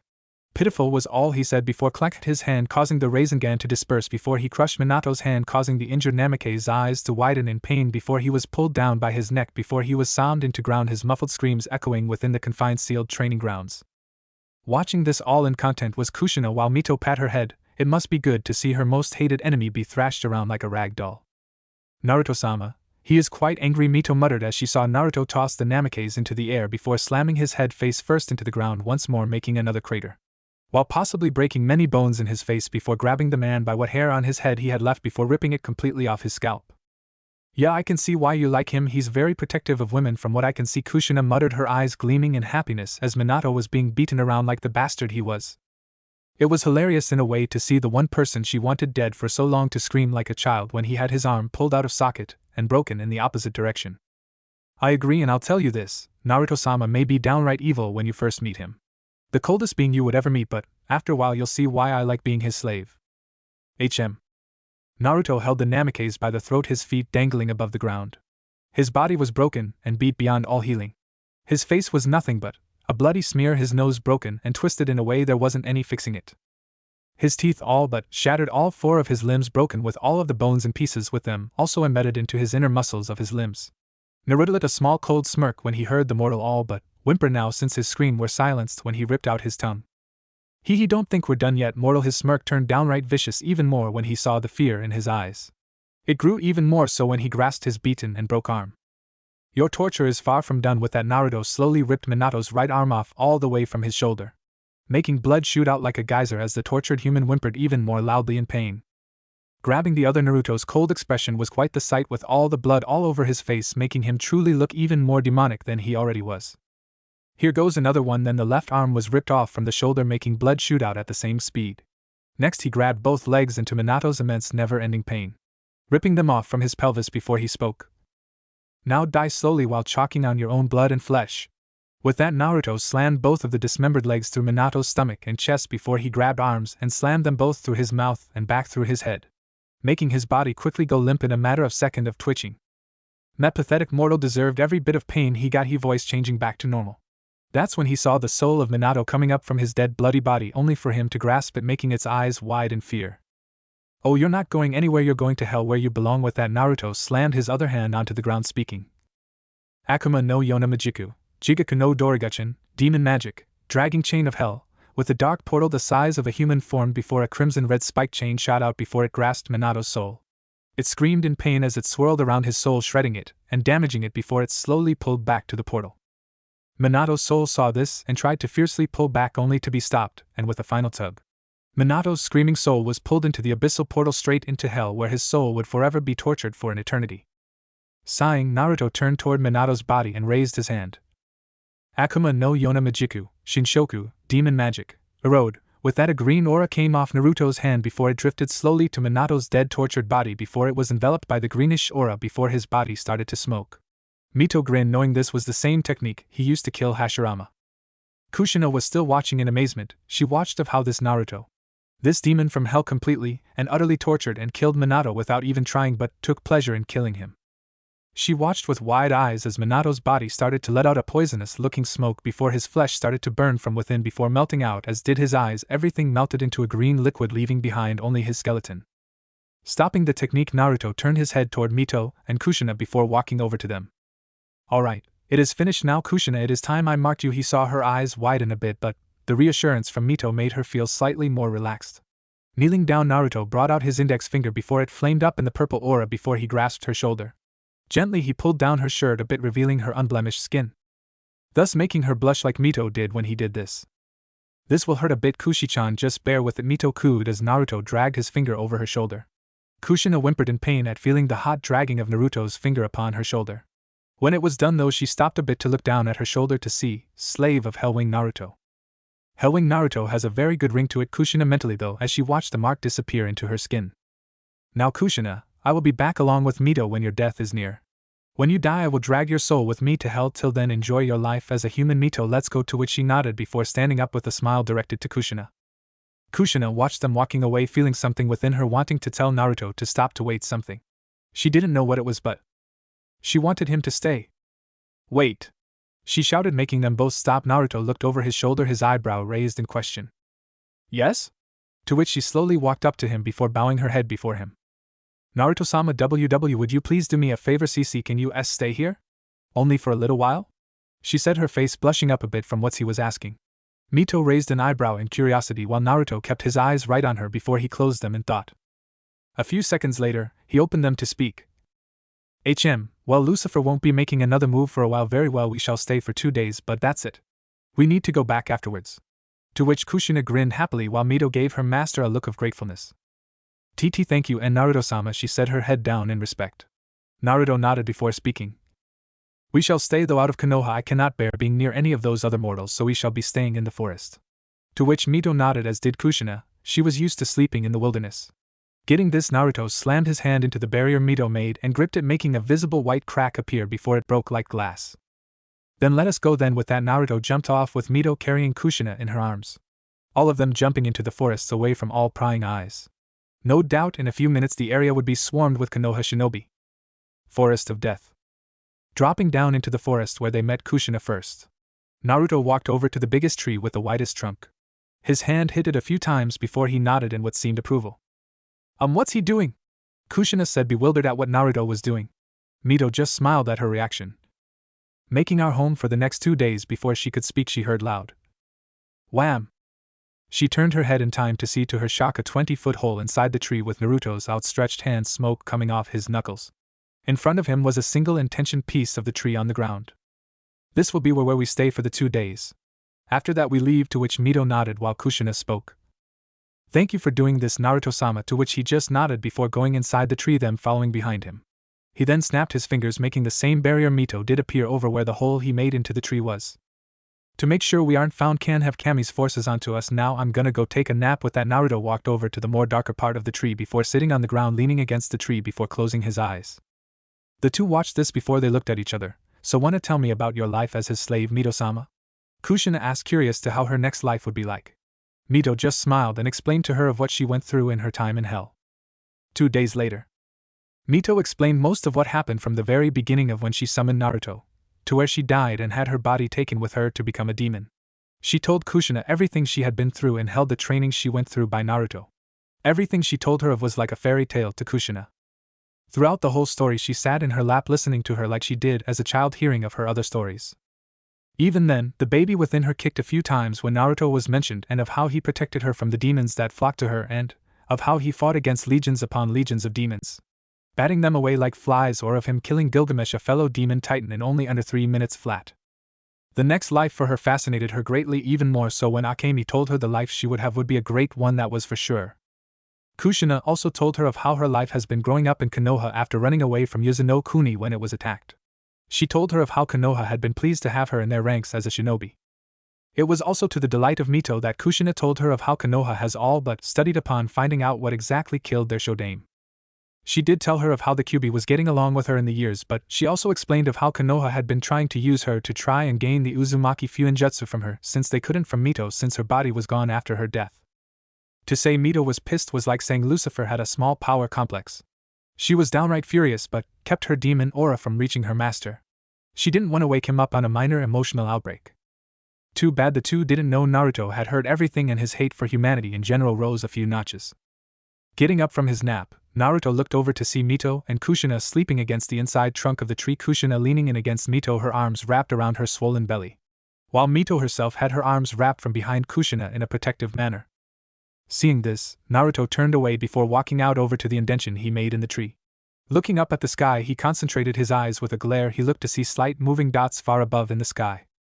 This made him frown before he heard something. Looking back at the two sleeping women, he saw Mito rubbing her eyes with her kimono as Kushina stretched arms out, letting out a big yawn. Kushina moaned before opening her eyes slightly to see Mito waking up as well. Looking around the area, she found her breath hitching in her throat to find Naruto's gaze staring right at her, his purple eyes looking deep into her soul. Feeling his intense gaze, she looked down at her swollen belly as a pink hue come up to her face while the unborn baby kicked a few more times. Mito, it is time we left. I sense Kami's forces searching the area, he said as he walked over to the two before kneeling in front of them. Kushina's eyes somehow gained a saddened look, but she quickly made it disappear. Mito just nodded her head with a small sad smile, knowing she'd have to leave Kushina for a while. Yes, Naruto-sama, I'm ready to leave, he nodded before he snapped his fingers, making the barrier shatter like a broken mirror showing the forest outside. Good, then let us go, only for him to feel something grasping his wrist. Slowly looking down, he found Kushina looking down with her other trembling hand on her swollen belly. And Naruto-sama, could you before you go place your hand on my stomach again? I'm sure the baby would like to feel it again, she said slowly, not wanting to anger Naruto the slightest. Naruto kept his eyes on her form before turning his gaze to see Mito's pleading eyes, knowing she wanted him to accept. Sighing a bit, he knelt down. Very well, then lay down. She did so with a big smile coming up her face. Naruto reached the under part of her shirt and brought it up over her swollen belly, showing it in full view once more. Placing his hand atop the pregnant belly, Naruto closed his eyes to feel the baby kick greatly at his touch once more. He let a small twitch of his lip before rubbing her belly, slowly getting the interaction of the baby kicking more. He never saw Kushina's mad blush on her face or the look in her eyes when she was looking at his form with a bit of longing for him to stay a bit longer, and something else only Mito caught. Pulling his hand away, he pulled her shirt back down, while Mito helped her stand before she stared at Naruto with a thankful look in her eyes. Thank you for doing that, Naruto-sama. I hope I haven't made you angry, to which he just waved it off while looking away. It is of no concern. We must leave, though. Mito let us go. With that, his slave nodded before giving a smile to her before walking away with her master into the dark swirling portal back to hell, awaiting the time for death. Kushina watched them go as she rubbed her belly once more as her eyes drifted more on Naruto's, retreating back with a soft smile on her face. Naruto-sama, he truly is like Mito said, may be hard a bit to understand, but I can see a little softness somewhere in him. She felt her baby kick again at her mental thought. Looking down, she smiled. You like Naruto's touch, huh? If she would have looked out into the skies above the forest, she would have seen armored figures with white wings on their backs, spears all in their hands. We lost the unholy being, he has left back to hell. We must report back to Kami-sama, the being said. Behind him was countless of the same angelic-looking soldiers, all floating above the scene, weapons in their hands and scowls on their faces. Hell. Dropping back to hell, Naruto and Mito looked around as the portal closed behind them. Seeing nothing much had changed, Naruto walked forward, heading back to his house, Mito walking by his side. Naruto-sama, if I may ask, which of Kami's forces was there? To which Naruto gave her a side glance as he kept walking. It was Kami's personal guardsmen, the personally trained soldiers by Kami. The Jujigen no Gutai, Crusader Legion. They are by many means stronger than the legions of demons down here in hell, and you wouldn't have been able to fight them at your current power. I can take them, no doubt, for I have been here much longer than that force was even created. My power outmatches their own by leaps and bounds. Now we must go. You need to get back to your training, he said, to which Mito managed a nod while thinking on this force from heaven. Heaven, court of Kami. Shouting of many voices could be heard in the court of Kami. Male to female, all was outrageous voices of anger, and it was all aimed at one being, a woman with a body of a goddess, and make any straight or gay man straight as a board, and make all women jealous, or make a lesbian die of a nosebleed. She had long flowing silver hair that which seemed to glow even in the white court. Her eyes were that of a golden which seemed to shine with the inner wisdom and power but slight irritation. Her skin was a pale porcelain, that of which looked so creamy and gentle to the touch it was begging to be touched. She wore a white kimono with silver threads at the end. Designs of flowers danced across her clothing. She had a black sash around her waist. She had simple wooden sandals on. Her was Kami, ruler over heaven and strongest and oldest of her fellow deities. Beside her was her sister Megami, goddess over death. She looked just like her, only with a few different features. Her hair was a mixture of white HD purple, with her skin being the same as Kami's own, only a bit paler. Her fingernails were sharp. 2 bangs framed her face, as her eyes were the same golden amber as her sister's. Her face was completely heart-shaped, but with a more hardened look. She wore a very royal, revealing black kimono, but still good amount of decency. It just showed a good amount of cleavage and side of her legs. Around her waist was a purple obi holding the kimono tighten in a graceful knot in her back as it flows with her. Right now both Kami's and Megami's delicate eyebrows was twitching in annoyance as the court was filled with their fellow gods and goddesses yelling and screaming from what had been going on. Ever since Lucifer's defection from Yami, hell had been all but nice. They had been attacking her forces with Lucifer leading them, as well as him attacking Yami, their other fellow god. He was just sitting quietly watching the scene with an amused expression. There was also the screams of one particular demon in hell. This demon was Hellwing Naruto, the devil that shook hell to its very core and was said to have the power to match even Lucifer himself. His deeds and actions against both Lucifer and Yami have reached even them, and many of their fellow deities have felt that he should be killed before he becomes too strong. Honestly, they just thought some were scared that Naruto was said to have beaten Gilgamesh in under 3 minutes flat for just annoying him. Kami-sama. She heard her name. Looking at the doors slamming open, she found her Crusader Legion all coming in with worried faces. Yes, what is it you have to report? Her voice booming with authority none could match. All attention was all the Crusader Legion. Even Yami was looking at them with a curious eye. We've returned. And what we have seen is not good, for the Chosen One's mother has made a deal with a demon. This made all sound go completely silent as Kami's eyes were wide. Her Chosen One's mother made a deal with a demon? Is she dead? Did the demon kill her? Is the unborn child okay? What happened? She asked, her voice commanding, making many of her fellow deities shiver a bit from the power from her voice. It happened 2 days ago. Uzumaki Kushina, she made a deal to have her enslavement seals taken off her and to have Namikaze Minato killed, to which many growled at the enslavement seals. Mostly the females of the court. Kami and her sister scowled at the mention of those seals. I see, and who was the demon she summoned? This made them shift uneasily, which many caught. Amaterasu, getting annoyed, spoke. Who was it? To which the Crusader Legion captain spoke. It was Naruto, Hellwing Naruto, the demon titan devil from hell. He finished before keeling on the ground once more. Once the name of that certain devil was spoken, Yami released so much killing intent that it surprised even Kami and Megami. Did you just say Hellwing's name? He was there? This whole time? And with the Chosen One's mother of all people? His godly voice making the Legion quake under his power. Kami, seeing this, released her power with a quick flare, making Yami's own pale in comparison. That is enough. Yami, sit down and calm yourself, Captain. Tell me, how long was he there? Her voice soft and caring as she spoke. The Legion fully relaxed under their master's voice. He was there with her for 2 days. He and his unholy slave Uzumaki Mito stayed with Kushina, not mentioning she requested for them to stay a bit longer. This seemed to disturb the deities, while Susanoo narrowed his eyes in suspicion. That demon stayed with Kushina for 2 days. Is she alright? Amatsumi Kaboshi spoke, to which one of the Legion nodded. Kami took this all in stride and spoke. I see, thank you for reporting this to me. Go back out there and keep watch. I want Hellwing watched when he comes back to Ninjenkai, to which they nodded before going back through the doors. Though none saw the slight hesitation in Kami and Megami's eyes when they sent them away. Though no one would expect what would be happening in the following years. 3 years later. Hell.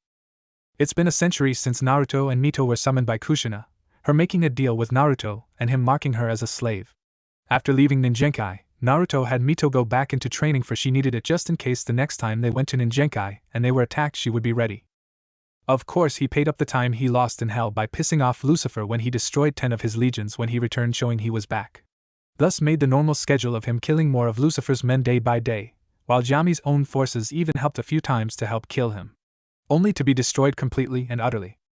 Right now, Naruto and Mito were enjoying a stroll through hell, as many of the demons that knew Naruto and Mito for their kinder deeds with helping their towns waved at them before Naruto stopped suddenly before looking up as if staring at nothing.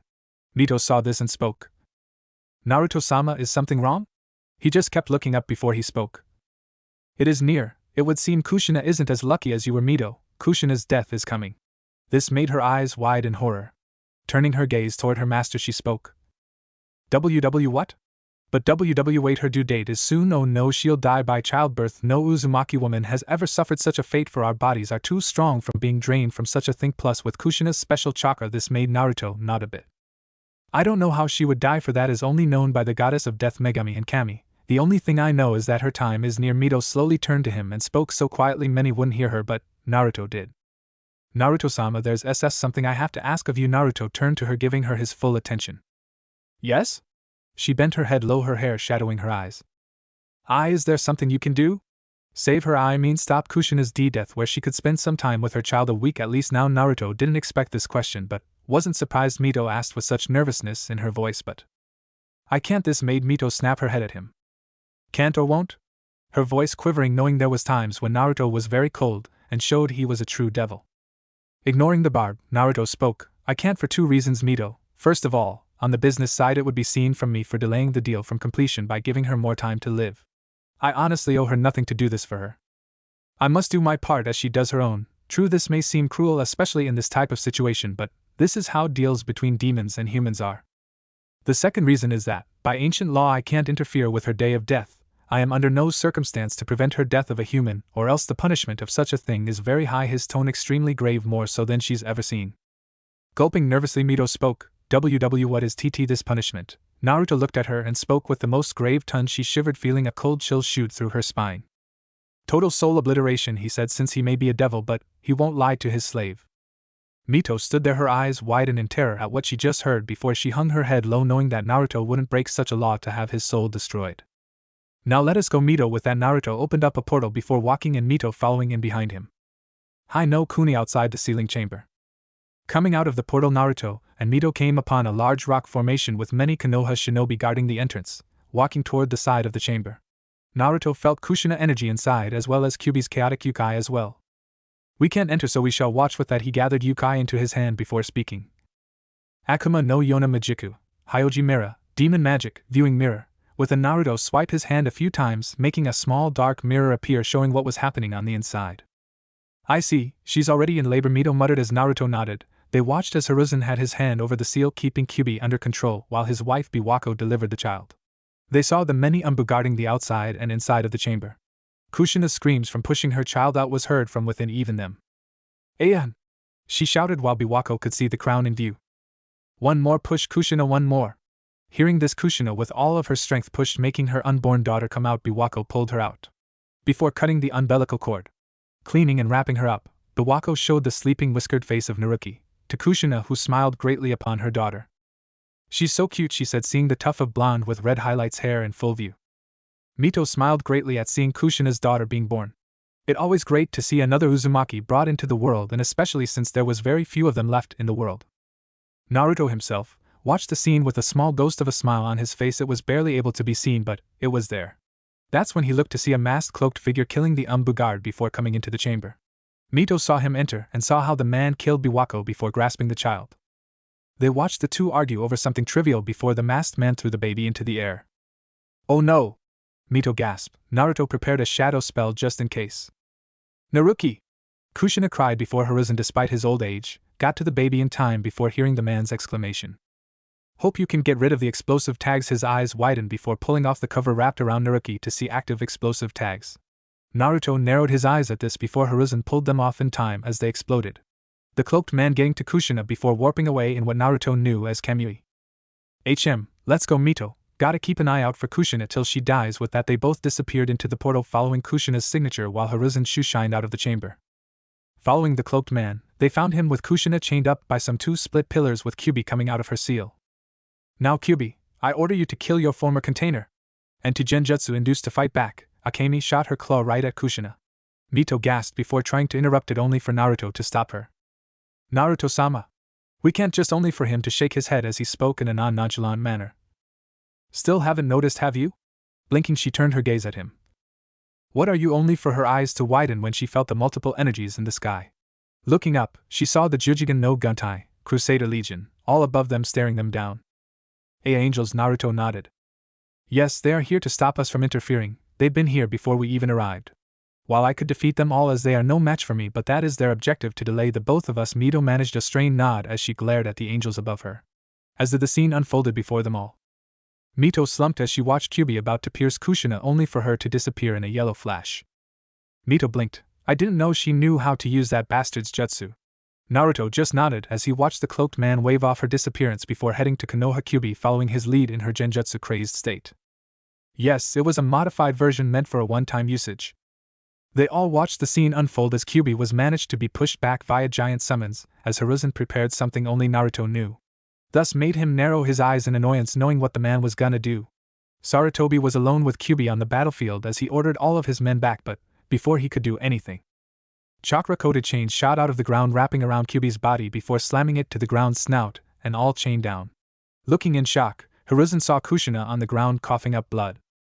Glancing at Hiruzen through her exhausted eyes, hurry up and get out of here, I'll take the Kyuubi down with me, only for Hiruzen to shake his head. That is not possible, Kushina. We both know you're barely holding those chains, and, besides, you're close to dying. The only way to stop the Kyuubi from killing us all is to seal it away. Which she frowned at. Seal? What are you, only for her eyes to widen, knowing exactly what he was implying now.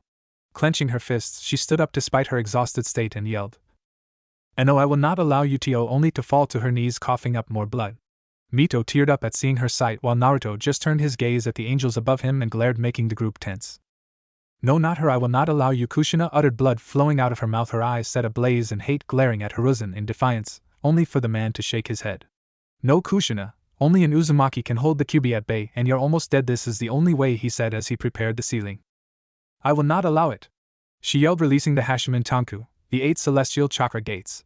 With that, her chakra jumped completely, shocking Hiruzen and surprising Kyuubi.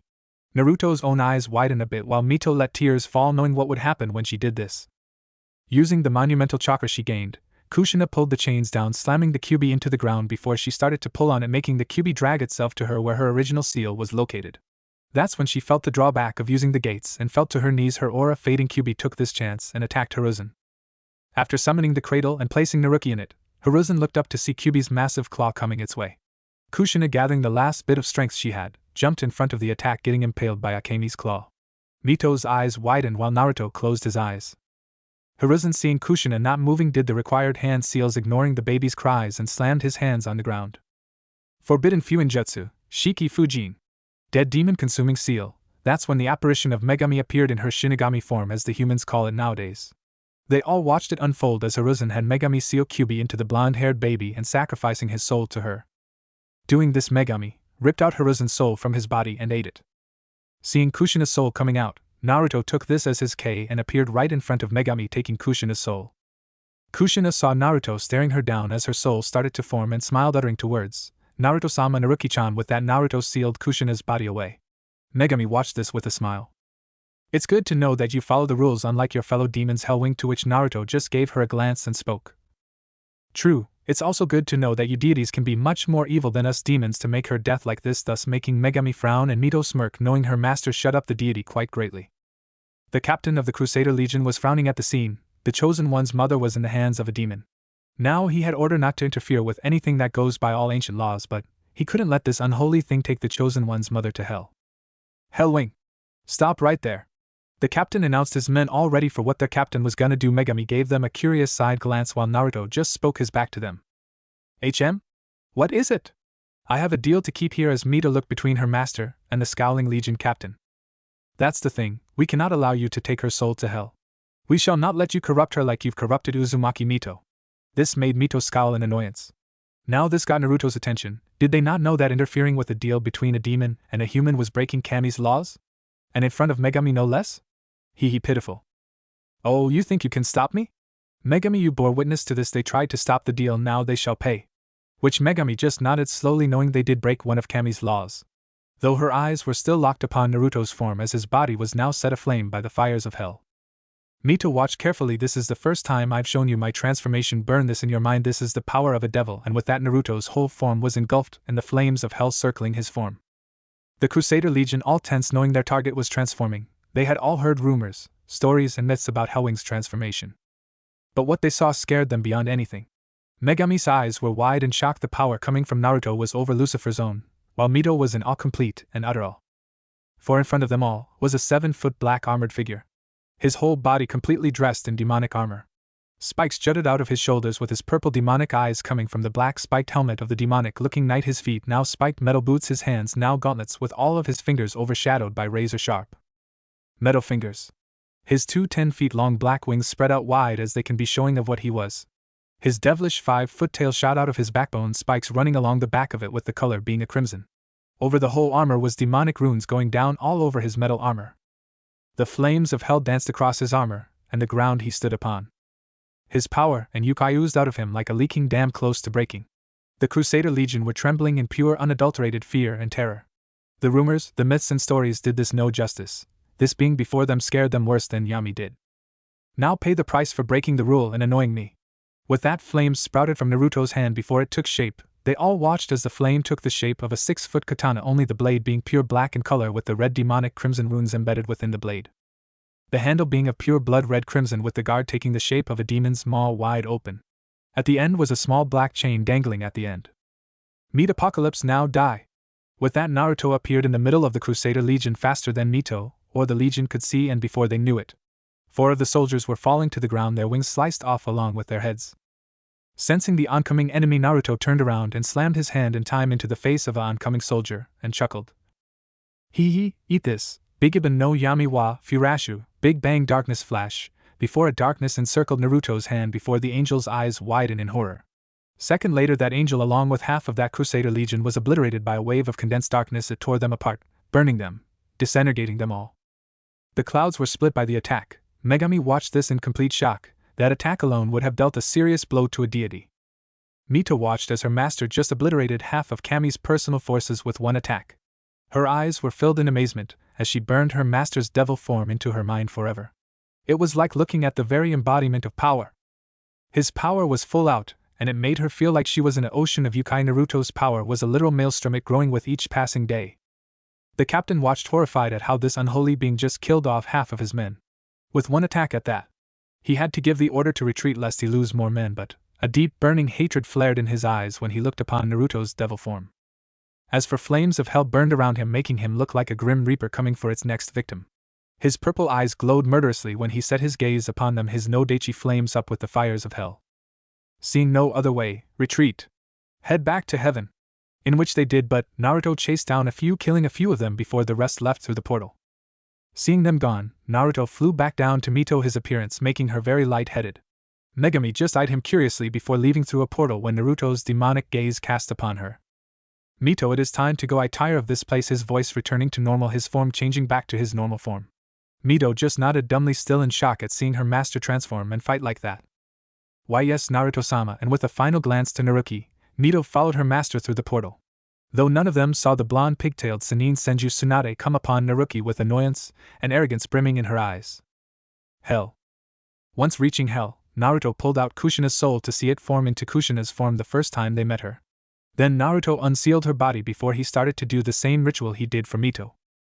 Kushina was too busy looking around in awe. She never did the battle Naruto did against the Crusader Legion, for her soul was still forming to even feel anything or see anything.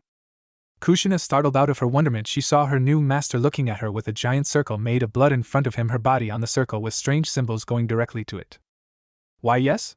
She said, to which Naruto cast his eyes back to the circle. This is the next part. When sacrificing your humanity, I'm gonna be merging you and your body together and let the yukai from me gather into your body, transforming you into a demon, or more specifically a devil. To which she looked confused a bit, but a look from Mito saying she would know later, she nodded. Okay, I understand, to which Naruto nodded before he began the ritual. He did the same with Mito, only this time he didn't need to renew her body to being young since it had only been a few months older than they first met. Though he did have to heal it up from the pregnancy and massive fatigue. So when the similar flash of light came, a not so much changed Kushina appeared in a crimson-red kimono with black trimmed edges and, like Mito, her bust increased to a DD cup from the C cup she usually had. Her goddess-like figure became even more slender, making her look perfect with every curve on her body. Her violet eyes stayed the same, only more of darker shade, making them unique among many things. Though the yukai flowing through her showed she was a devil now, just like Mito was made into. Whoa, I feel different, but I don't look at Mito, just grinned since she said the very same thing. Don't worry, you've just become a devil like Mito and I am. You'll be trained by me, and, if I'm not there, Mito will help you as she does her own training. Like I said with her Kushina, I will not have a weak slave and want you to be able to protect yourself if and when the time comes. So be prepared, for your training comes soon, to which she nodded with a small smile on her face. With that, the next few years were gonna be very hectic for Naruto and his beautiful slaves. If only the proverbial typhoon they will cause that will shake the very foundations of the three realms. End. Chapter 1. Total Chaos and Disorder.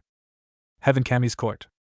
So you're telling me you disregarded the rules and attacked Hellwing Naruto for keeping the end of his bargain?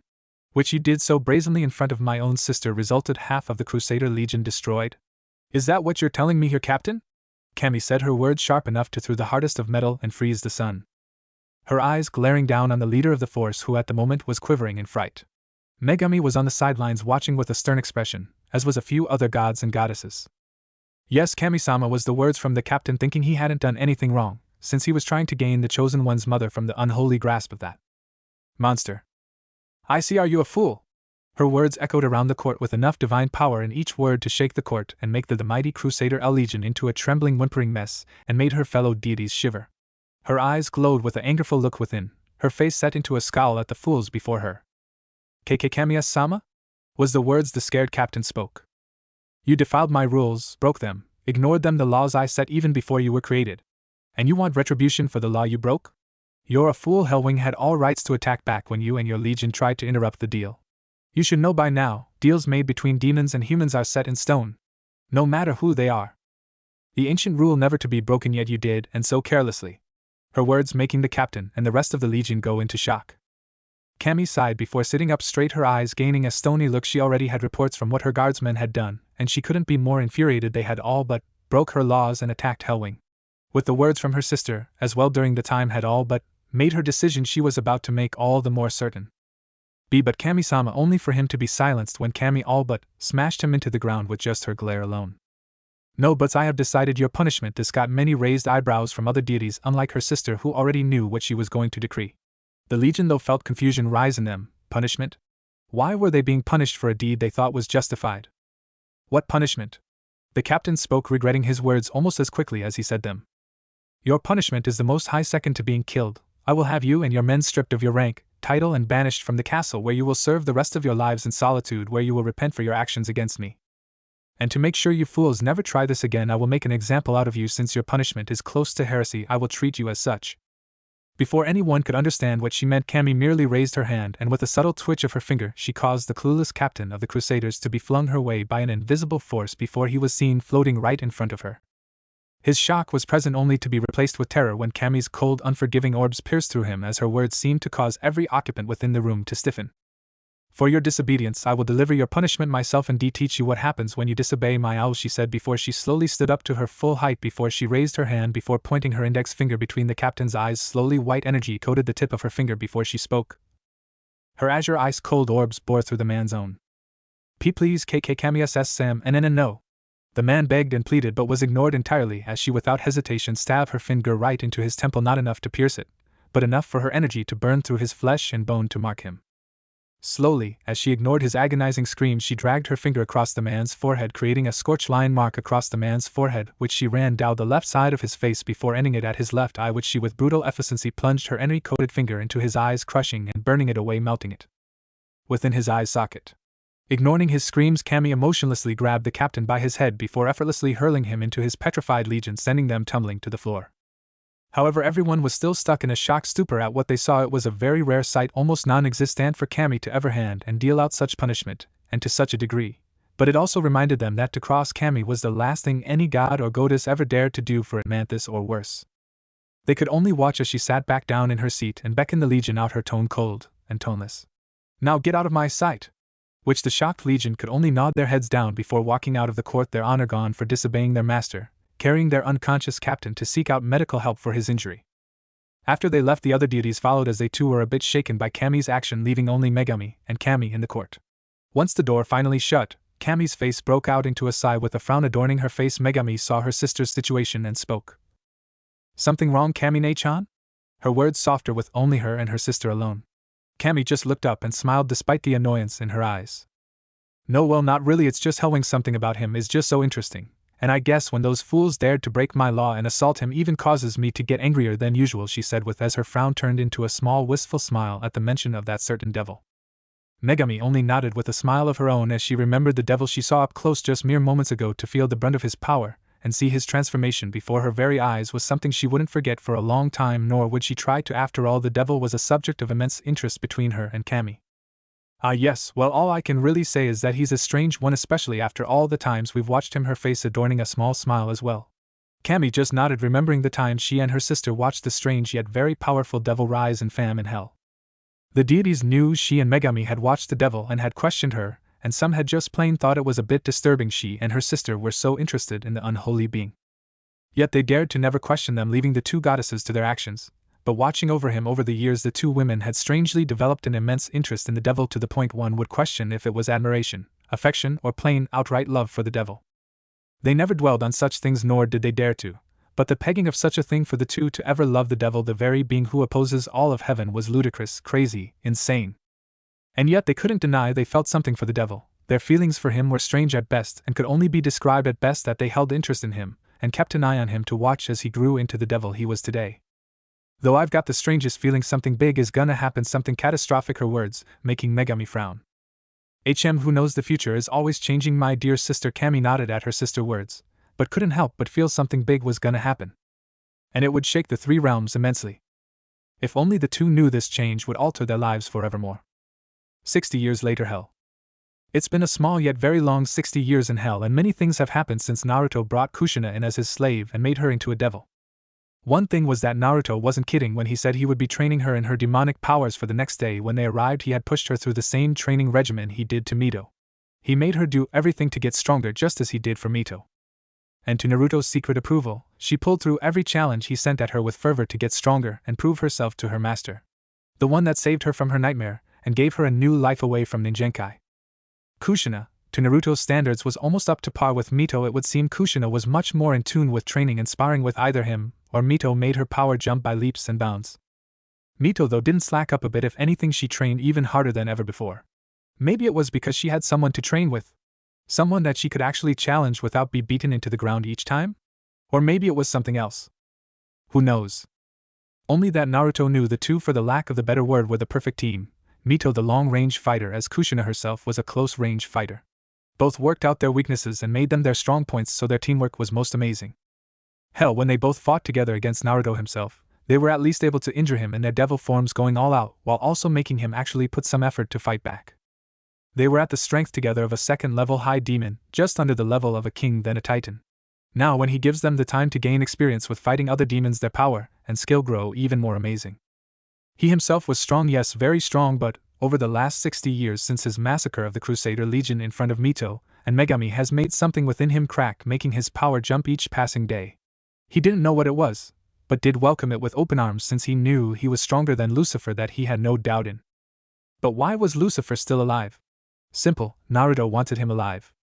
For one simple purpose, and that was to show him the difference between themselves. In both power and skill.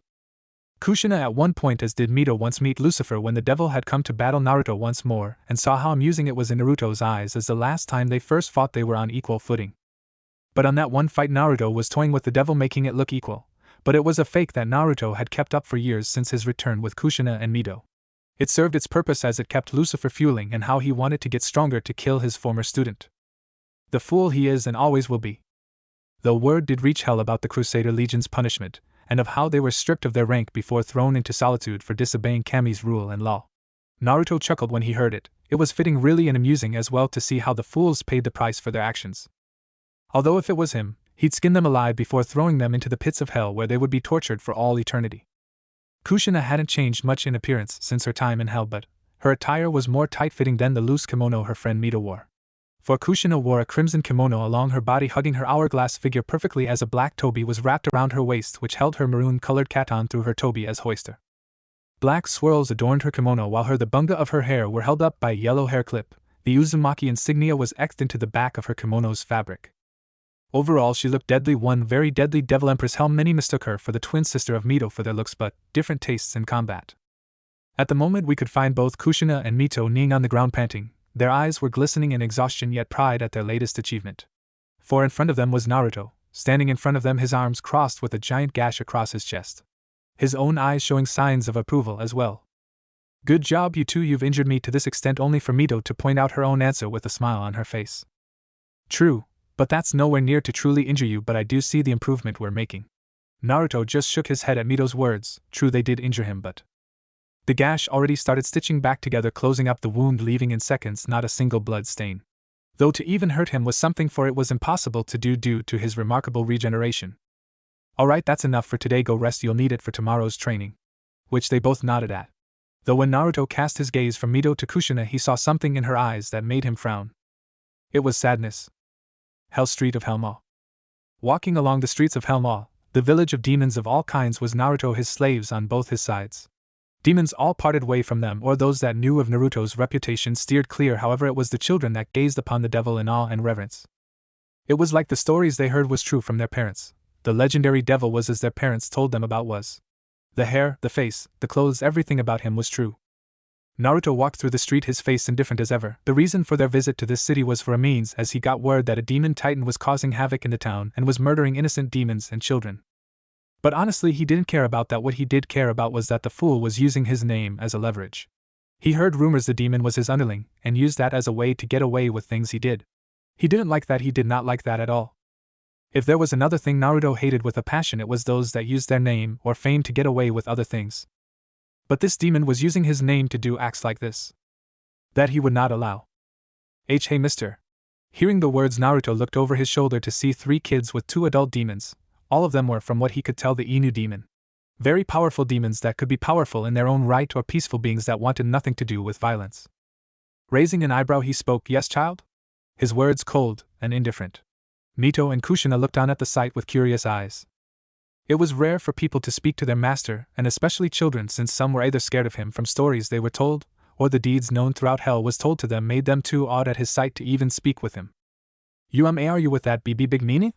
The little female dog demon asked in a stutter. Naruto rose an eyebrow before giving a slight brief glance to the parents, who of which tensed before casting worried looks at their children. Looking back down at the children, he spoke. Big meanie? No, I'm not. This made a male Inu look up with hopeful eyes as his tail wagged back and forth excitingly. Then are you gonna take care of him?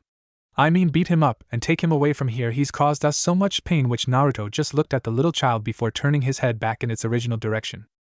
That is correct. Before he walked away, his slaves following in behind him.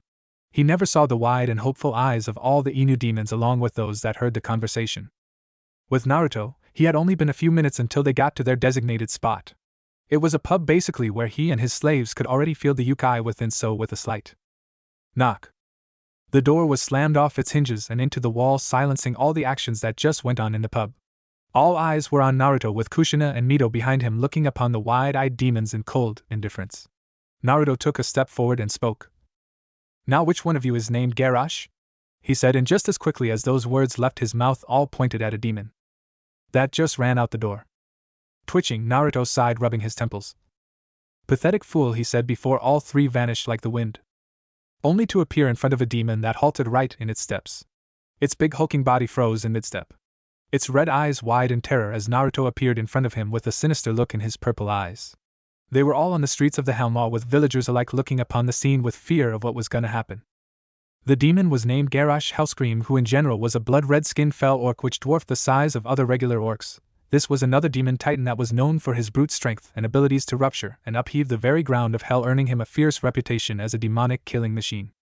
Yet that meant nothing to the devil before him, not that he knew who this truly was. So you're the one that's been using my name to cover up your crimes, right? Garrosh then right there answered his question by speaking. And just who are you exactly? 'Cause you know if you attack me, my boss Hellwing Naruto will come down here and kill you before taking your little whores with you, it said with a lecherous grin when its gaze set upon Kushina and Mito. Now this was a very bad thing to say, since for one both Mito and Kushina gritted their teeth in anger as their demonic aura came off them in waves. The second thing that happened was, Naruto's eyes gained a much more evil look in them before his eyes quickly gained a slit within. That, you foolish child, was a mistake for one. Who do you think you're talking to? You say you work for Hellwing Naruto? Do you even know what he looks like? Well, let me give you the picture right in front of you, for I am Hellwing Naruto. His words making the demon take a step back in shock once its eyes finally settled upon his appearance. His form started to tremble shakily as the combining demonic auras started to push down on him.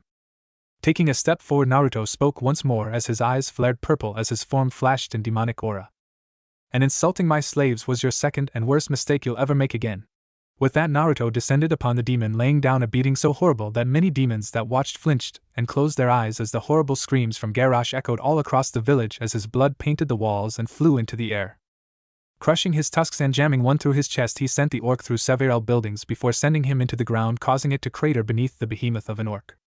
Before the demon had time to even get up, Naruto was already there, his heel coming down, which slammed into the orc chest area, causing a faint crack before the orcs caved in on itself, while Garrosh's eyes bulged in agonizing pain. Such strength! Soon Garrosh was reintroduced to a whole new realm of pain. 15 minutes later. Once the beating was over, with Garrosh beaten and bloody, was over Naruto's shoulder as he and his slaves walked down the streets. They were on their way to throw the body into the hellfire pits where the demon could be tormented for what he has done. He didn't get off easy with Naruto, and won't certainly ever again. Too busy screaming for mercy as his flesh and bones are burned away only to regrow again, making his pain endless. As they walked though, Naruto kept giving small glances at Kushina, since he had been seeing her act weird lately, strange actually, since she was usually a ball of energy most of the time. That's when he heard something. The mister did it. He beat the big meanie. Was the voice Naruto knew too well. Looking to his right, he saw the family of 5 Inu demons looking at him in either gratefulness from the parents, or the all looks from the children. That's when the youngest, a little female-looking Inu, ran over to him, her big black eyes wide in awe. She reached his leg and looked up at him with a smile on her face. Thank you, sir, she said before doing something shocking. She hugged his leg. This made Naruto freeze up, while Mito and Kushina looked worried at what would happen next. Their master, if anything, was cruel even to children sometimes, and his bloodlust from the little battle might not have been sated. So what if he? Only for the devil to slowly gaze down at the small Inu demon before he spoke tonelessly. It is of no trouble, he simply deserved punishment for using my name for protecting for his actions, and that is all. Now go to your parents, little one. He said, causing the demon to look before giving a timid nod once she figured out what she had done before running back to her parents. Without pausing a second time, Naruto walked forth, followed by his 2 Uzumaki servants, though this action had been watched by both redheads, and one being Kushina, who watched this with a small smile on her face before she remembered her own child. Looking down at her belly, she rubbed it as a small tear fell from her eyes when she remembered all the time she spent with the unborn child, the one she gave birth to only die on her same birth. Though she never saw the frown on Naruto's face as his eyes were set upon her at her action. Next day, Naruto's residence. It's been a day since their little outing at Helma, and things have been very tense as of late. Mito noticed how Kushina was sometimes avoiding her and Naruto, and of how she was always silent around them. They both could tell something was wrong with her, but Naruto hadn't said a thing about it yet, and told Mito when she asked him for help that to let it play out. For now. That is, until night came, did something happen. Tossing and turning in her bed, Kushina gripped her sheets as she whimpered ever so softly. Tears started to form in her clenched eyes as her lip trembled and quivered as the nightmares within her mind kept haunting her every second. "Naruki-chan, no!" Kushina screamed as she watched her unborn child be completely vaporized by the flowing yukai from Kyubi. Grasping her head with both hands, she shook her head only to see another scene of her one-day-old daughter. Her bright blue eyes glaze over as the chakra of the Kyubi became too much for her, and soon to Kushina's utmost horror, Naruki's little eyes were soon devoid of any life. "No, no, no, Naruki-chan, Naruki-chan! Naruki-chan!" Her shrill scream echoing all in her room. Realizing what she did, she tried to cover it up only for her face to have tears going down them ever so rapidly. In his room, Naruto's purple eyes snapped open when he heard Kushina's scream and jumped out of his bed before bursting through his door. Upon getting to her door, he kicked it open only to see the sight of a sobbing Kushina. Walking over to her, he saw she was still asleep but was still muttering the name Naruki over and over. Grasping her shoulder, he shook her. "Kushina, wake up!" Gasping, she snapped open her eyes only to see the face of her master looking down at her with an impassive face. "Kushina, what's wrong?" His words made her look the other way before she pulled herself up and scooted away from him a bit.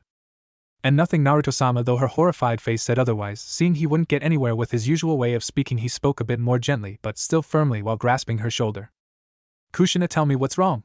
The woman all but froze at his touch before the proverbial dam broke. His touch alone made her break down. Before Naruto knew it, Kushina was crying into his chest, her arms grasping his shirt as tightly as she could. Her tears and sobs soaking his shirt. Frozen at the sudden contact, he looked down at his sobbing red-headed slave and blinked. Well, this is awkward. Not seeing any other way to handle this, he awkwardly wrapped his arms around her. Though when he did so, he felt something in him beat a bit faster. He frowned at what it was and pushed it down. It was a strange feeling, but something he didn't want to feel right now.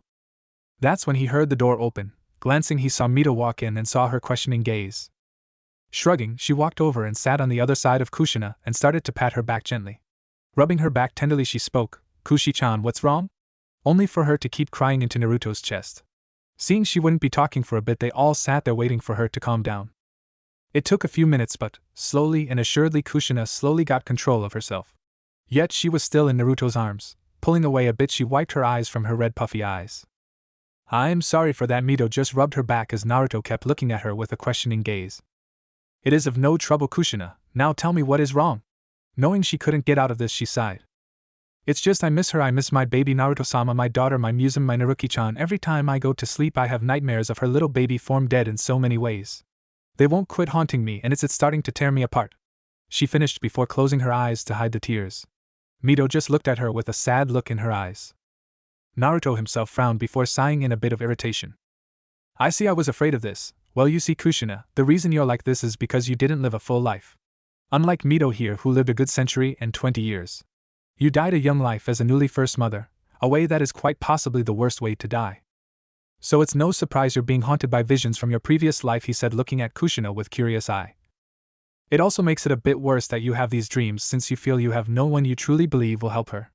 This is what happens when mortals don't live to their fullest and die so early on," which made Kushina look down sadly, knowing she had died so early on the day of her daughter's birth. "But what I'm curious about is that Kushina is the subject of her being a Jinchuriki, a secret." Which Kushina just nodded, her head still laid upon Naruto's chest, feeling the slightest comfort and warmth from him. "Yes, it is a well-kept secret that she is a Jinchuriki. That is how I and Mito's position was kept secret. It was never told of what we contained." Naruto nodded at this. "I see, then your daughter, she should be okay. If the secret is kept safe, then she should be living a partial normal life, and if she inherited your luck, her life might be better in the future. So there is no need to worry, Kushina," which the woman begrudgingly nodded before falling asleep in Naruto's arms. Seeing this made Naruto feel in an even more awkward position and looked to Mito. Giggling at his almost nervous expression, she got up before she helped Naruto set her back to sleep. After seeing she was fine, they walked out of the room, Mito still giving her form a sad look before she walked out first. As Naruto himself walked out closing the door, his eyes gave her form one glance with a look in his eyes that showed something. Something none one would see in his eyes ever. It was sadness. Then he closed the door, not knowing this event would be the chain reaction to churn the three realms forever. But later on, even with her state of being helped by Mito and her beloved master, the force of not seeing her daughter came back to her and, in much more force than ever before. Though she hid it best she could, it was slowly getting harder each passing day. Just seeing her little daughter dead and, now ways of calling out her kept haunting her even more. Now though it finally got to her, and she needed help and she needed it now. She wanted to get rid of the nightmares which haunt her at every turn. So it was a great surprise that as Naruto and Mito were training on the outskirts of Naruto's residence did Kushina come out of the forest with a very nervous look in her eyes. Naruto rose an eyebrow at her as Mito blinked before speaking. "Hey Kushi-chan, is something the matter?" Which the red-haired woman just stopped in her tracks only this time. She stood right in front of Naruto, her head down as her shoulders shook, her hands were clenched so hard they were cracking and popping under the pressure. "And Naruto-sama, I know I've been acting strange lately, but it has been somewhat a strange thing for me to say. It's just that I want to see her, I want to see my child so much, I miss her so dearly." She shouted the last word before falling to her knees before her master. Knowing what she was doing was shameful, so shameful, and especially of her master, but she just couldn't help it anymore. She missed her baby, her little daughter, her Naruki-chan. She wanted to see her, hug her, anything to just see her. Naruto kept his gaze on Kushina as Mito slowly closed her eyes with a sad smile on her face came up. That's what's been bothering her, why didn't she see it? She thought Kushina had gotten past it already, but looking at her master though she could see the hesitant look in his eyes as he thought up of how he should answer her. "I see you wish to see her? Is that correct?" Kushina only nodded, not wanting to look up. But Naruto didn't have any of that, so with a slow kneel he cupped her chin and pulled her face up slowly, showing her tear-stricken face, her eyes glistening wet as tears fell from her eyes. Her lip trembled and quivered each second. "Is that what you want, Kushina?" Which the woman just broke down even further before she spoke. "Yes. I want to see my baby. Damn it!" Before she slammed her face into his chest. Hearing her answer he sighed before giving Mito a glance, to which she nodded. "Very well then, I can do that. I can't take you to her, but I can show you how she's doing at the moment," which Kushina, who at the moment was in Mito's arms, just nodded. "Yes, that's fine, I just want to see if my baby is okay." Her voice strained to the max as her eyes were cast down in shame for doing what she did. She just couldn't control it anymore. She wanted to see her child, but to break down, cry and yell at her master. She felt so horrible and disappointed with herself that she only in her sister figure's arms did she feel better. "I see, understandable, I was actually predicting you would ask this, but I just waited for you to ask. Anyway, here we go with that." Naruto mumbled a few words before speaking. "Akuma no Yona Majiku, Hyoji Mira, Demon Magic, Viewing Mirror." With that Naruto opened up a big-sized mirror which viewed the life of the one he wanted to know. He predicted many things when it showed Kushina's daughter. He predicted her living a somewhat normal life, a life where she was protected even. He was dead wrong. For when he opened the mirror, hell would forever be shaken to its core. "Ah! Stop it! Leave me alone!" was the female childlike cries of the little blonde red-haired girl in the mirror. Her pleas for mercy unheard as the people attacking her didn't stop. The girl was at the age of 5 and had long golden with red streaked hair. She wore nothing but rags and had 3 whisker marks on each sides of her face. Her eyes were that of the purest blue. It was like staring into an ocean. Though her body looked malnourished beyond possibility, wounds and injuries could be seen among other things. Her face itself was bleeding as tears freely roamed down her pudgy face. "No! Demon scum! You'll pay for you've done! Feel the pain from your betters!" shouted a drunk shinobi as civilian and shinobi alike beat and abused the little child. Beer bottles, weapons, kunai, saman, shuriken, and worst of all, katanas. The three all watched this in emotions going throughout their bodies. Mito was trembling in anger, sadness, and most of all hate. Her form trembled and shook as tears fell from her furious eyes as her shoulders and arms shook with each passing hit that was upon the little child. Kushina herself was more on the verge of a breakdown. Her face was formed into the shape of horror and anger mixed in. Her eyes were glistening in anger yet terror for the child. Her arms were wrapped around herself as she watched the scene of the little girl, her own daughter, be tortured. Her daughter's pleas for mercy rang through her as clear as day.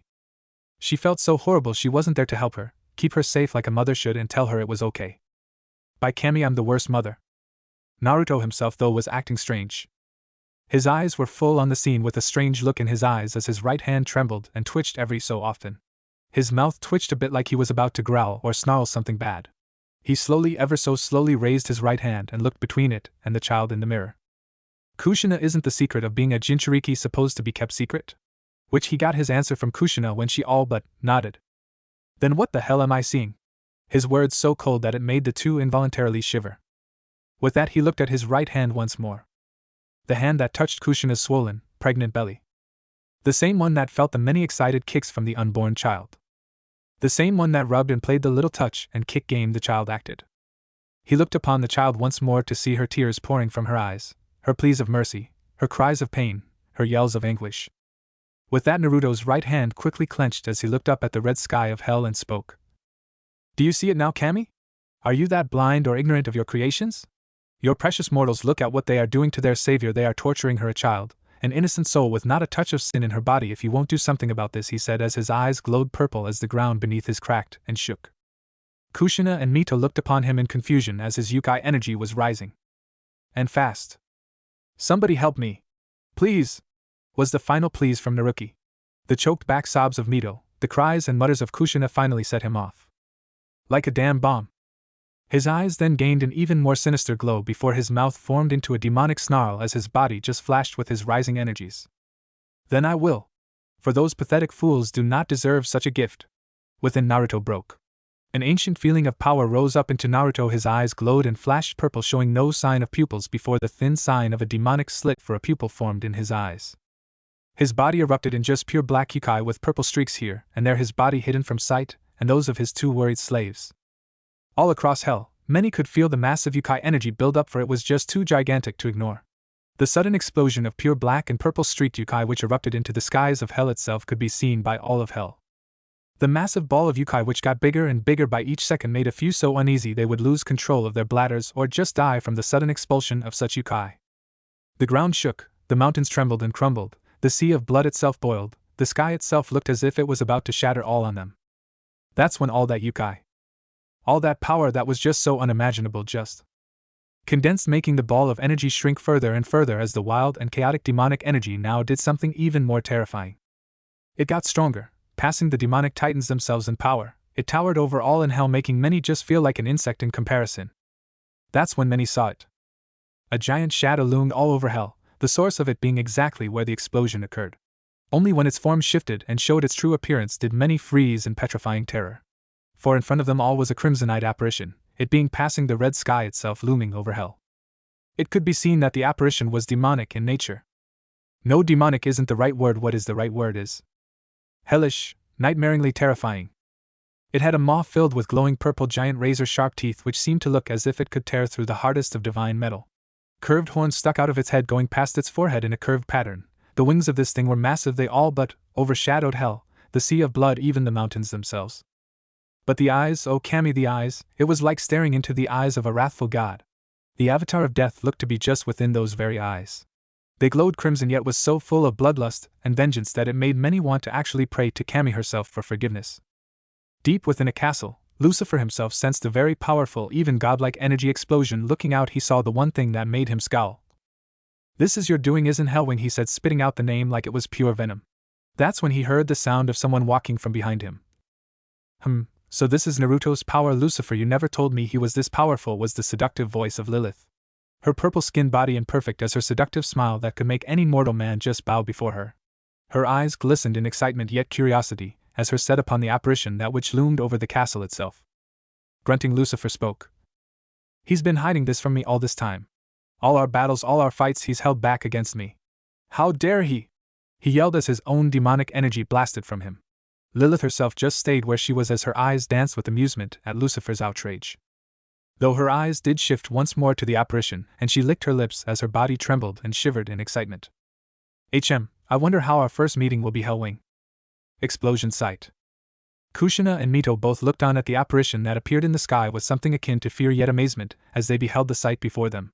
The power, it was so amazing it rose up above the demon titans, and they were pretty sure by now was up to par with the deities. Though that's when the apparition started to shrink. It condensed smaller and smaller until it got all the way down into the crater. The crater itself looked as if you could place the sea of blood itself within. It was enormous. Only when the apparition reached the very bottom did they see what become of their master. And they did somewhat, for his figure looked shadowy at best, but it struck fear into their hearts when they saw the demonic glowing purple eyes of the shadow loom onto them. Their breath hitched when its gaze fell upon them. They truly felt like nothing to this being. This power was so monstrous. That's when the shadow itself sinked into Naruto's body, showing their master in all his glory, but the wrathful look in his eyes and the power behind them and coming off his body showed something happened within him. Something ancient, something powerful awoke and made him snap. His power was at least tenfold of what his was before. It was like the proverbial dam that held back his true power cracked and broke after being hit with its last hit. His body was just seeping out Yukai, and waves upon waves of his power came off of him. His clothes blew in the wind as did his hair. The purple glow of his eyes flashed with so much anger that it made the two flinch. Kushin and Mito, it's time we paid a little visit to Ninjenkai. The demonic tone in his voice made them both shiver in what they didn't know, but there was one thing that was for sure. Their master was beyond irritated now. They have never ever seen him so angry before. But now his eyes just glowed in many emotions that was shocking to be in the eyes of such an unemotional devil. There was many emotions they saw, anger, hate, vengeance, but the noticeable of all was wrath, pure wrathful fury that of any could bring forth. But when they remembered the words he spoke, they stood up still a bit shaken at the state of their master, and jumped to his side. Why yes, Naruto-sama, they uttered stiffly, nodding. Naruto just snapped his fingers before a crimson demonic circle appeared below them. The demonic language too difficult for either of them to even comprehend, and right then they were enveloped from below by a reddish glow as the flames of hellfire erupted around them. Soon their bodies were fully covered before they all sunk into the circle, disappearing along with the circle itself, leaving a giant cratered Yukai-infested land. Ninjenkai Kanahigaku no Sado. Running on the streets on Konoha on her small legs was Naruki, her fear-stricken face with tears running down her eyes. Mobs upon mobs of civilian and shinobi alike chasing her down with insane grins upon their face with a murderous look in their eyes. Many wielded weapons of all kinds, many were just in pure glee at being able to hurt the demon. Running around a corner, she slowed her pace to catch her breath. Blood fell from her arms and legs as tears fell on the cement ground. Why her? Why was she the one bearing this kind of injustice? It was so painful not having any parents to keep her safe, protected, being alone as she was with her only friend being the voice inside her head. Why, what have I done? Why? Her childish voice strained from all the painful screaming she's done, from the beatings she's gotten from the people of the village she lived in. Hey, I found the demon! This way! Her eyes widened in terror before looking back to see the running mob, and right then turned around and ran as fast as she could, hoping and praying she could get away with not getting injured badly this time. Unluckily, fate wasn't on her side, for when she ran into the main street of Konoha was her eyes snapping open in horror. For all around her was the many mobs of armed civilians, and shinobi alike, all wearing that same sick grin. Looking back, hoping for an escape, she saw to her fading hope that the mob chasing her had surrounded her as well. Quivering a bit, she did the only thing she could do, or of what she only knew what to do. And that was to get on the ground and huddle, hoping the beating would end. Tears fell from her eyes when she heard the many advancing footsteps of the giant mob and their plans to make her scream. Huddling even more, she whimpered, "Someone, anyone help me please." Her prayer in some way was answered when she heard the many gasps from the mob, and after a while, not feeling any pain, she opened her eyes slightly to see something amazing before her, for below her was the slight reddish glow of something she couldn't identify. Akemi within her mind suddenly gasped. My Kami-sama, this is a teleportation circle used by only those of the strongest of demons. Akemi-ne-chan? Akemi didn't get to answer her, for the shouts of outrage from the populace rang in her ears. The demon! It's doing something, quick, kill it! Hurry! And the shinobi did, or at least tried to, only for them, to the growing horror of many. Upon getting within an inch inside the faintly glowing red circle, did their bodies suddenly combust in strangely colored flames as their screams erupted from their mouths, echoing all around Konoha. Their flesh melted as did their eyes. Their bones turned to nothing but dust and ash. Wow, was Naruki's amazed thought as she watched her attacker only be killed before her eyes in the most, in her eyes, breathtaking way possible. What none saw, though, was that the sky itself was turned blood red in color as black lightning started to dance across the sky. The reddish circle around Naruki glowed even more before it started to show strange runes and language none could even hope to decipher. What's happening, was the words of a terrified civilian. He never got his answer, since the sound of static could be heard before. To all of their horror and Naruki's growing amazement did the ground start to tremble and shake like a coming earthquake, making many buildings fall and crumble and civilians all but fall deep within the cracks made by the shaking. That is when they thought it was over, was when the same fires that killed the two shinobi suddenly erupted from the cracks, incinerating any that were near the cracks on the ground. Buildings also randomly started to implode in a hellfire blaze, that which lit up the now waking village of Konoha. Only then, when the sound of lightning, did one person look up only to scream. What the? The sky, it's red. Many looked up to, indeed to their fear, see a blood-red sky filled with pitch-black lightning. Naruki looked at the sky in awe before she heard something from behind her. Slowly looking behind, she saw something which looked like that strange fire start to rise. That's when, to the awe of Naruki and Akemi's tense silence, did these 3 sparks of hellfire suddenly open up before the sounds of many upon many bats filled the air, getting the attention of the crowd. Following the bats that circled where they came out of in a column, did a red light come out of all 3 fire holes. That's when, to the horror and fear of the crowd, did the one thing none expected to come out. It was humanoid shapes. Of what seemed to be humans that which were covered in bats from head to toe. The taller of the 2 only a foot away from Naruki. When they all came out completely did the bat skin crack with crimson lines which glowed faintly. The cracks got more frequent before suddenly the crowd was blown back into the air and yards away from where they stood. Only strangely enough, Naruki was still where she was, her eyes wide and filled with awe and wonder at what she was seeing. For she was seeing 2 of the most prettiest ladies she's ever saw. Their red hair looked so soft and silky she wanted to touch it. The one, though, with longer red hair was strangely smiling at her. No way, if they're here then that means. Naruki heard her but turned her gaze at the last person that stood right in front of her. His imposing statue made her shiver. His glowing purple eyes were looking all on Konoha, making her just think Konoha would just implode by his gaze alone. She wondered though who these people were and if they were also gonna hurt her. The thought made her tremble. Naruto himself, after looking around Konoha in just pure distaste, did give a glance down at Naruki, making her break into a shaking mess. When he saw the wounds and blood on her body, made him clench his fist tighter before he looked up at all the squirming humans before him. He could smell their fear, their hatred, and, to his disgust, the disgusting smell of urine. The fools all but soiled themselves? Pathetic child, his words echoing all around the area. Naruki hesitantly looked up at him, seeing his imposing figure. Why, yes, sir? Naruto just walked past her and spoke. Go to your mother, you 2 have been separated long enough and your reunion has been long overdue. His words made her go wide-eyed before he looked back to see Kushina smiling at her. Tears were falling from her eyes as were Naruki's. Keika-san? Her voice in nothing more than a quiver of hope, hoping what she was seeing was true and not one of her many dreams and not a false reality. Kushina smiled warmly at Naruki before she crouched down and spread out her arms. Naruki-chan, come here. That's all the little girl needed before she ran to Kushina and practically jumped into her arms before bursting into tears. Ka-san, you're here. She could tell, even if she never met her mother before, that this woman was her mother. She could feel it deep within her. This pretty woman was her mother. Kushina just let a lone tear fall from her eye as she held Naruki in her arms. Mito kneeled beside her and smiled at the family reunion. That is until she and Naruto heard the humans getting their bearings once more. WW, who are you? And why are you helping that demon? Shouted a shinobi. Mito just glared immortal before Naruto himself just gave the man a glance before speaking. I do not speak with the likes of your kind. Now die like the pathetic, filthy mortal you are. With that, Naruto pointed his hand outward at the mob of shinobi and civilian alike and spoke. Kushina, stay with her. Mito, stay with them. Who knows when heaven's forces will be here? As darkness started to shroud his stretched out arm. Sensing he wouldn't take a no like she would give him a no anyways, nodded and stayed by Kushina and Naruki's side. Besides, she could feel that Naruto wanted to release some pent-up anger. It was always such a good show when her master always kills. Good, then now let the slaughter begin. With that, he gave a glance at the terrified mob and snarled. Dai Bakuhatsu no Yami no Bakudan, exploding darkness bomb. With that, the event which would be counted in history as the most bloodiest of massacres commenced. A orb of darkness shot from Naruto's hand and right at the mob of humans, shinobi and civilian alike. Clan members or council members. All were obliterated in a monstrous wave of pure darkness. The wave consumed all in its path, taking multiple buildings along with part of its walls. The blast was so enormous it gained the attention of every shinobi in Konoha, which all raced to where it came from. Naruki, though, watched with what she dubbed Naruto as the scary man did and was in a state of awe. Kushina just smiled and held her daughter closer when she saw her eyes at the scene of what Naruto had just done. For before Naruto's outstretched hand was a mob of civilians was nothing more than ash. A giant trench of the explosion's size showed stretching on for miles to miles on end. Spitting on the ground, Naruto's face contorted into plain disgust before he just turned around and spoke.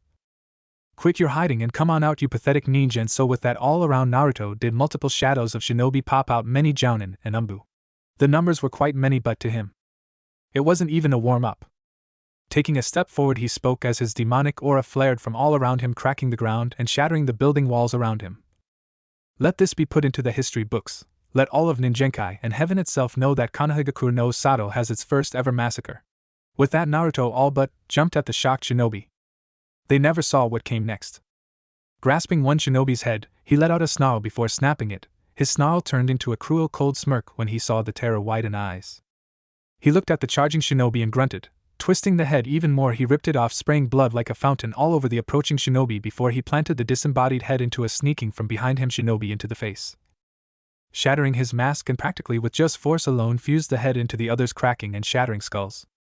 Spinning around, slammed his foot into the ground before cracks came from the ground and, to many of their horror, hellfire suddenly shot up, incinerating them along with buildings around them. Pointing his right hand out in a strange position, he spoke. Haru, Titan no Kabushi, hellfire, Titan's fist, and to the horror of many, a giant hellfire Titan-sized fist formed over Konoha's civilian district. It being the size of Kyubi herself.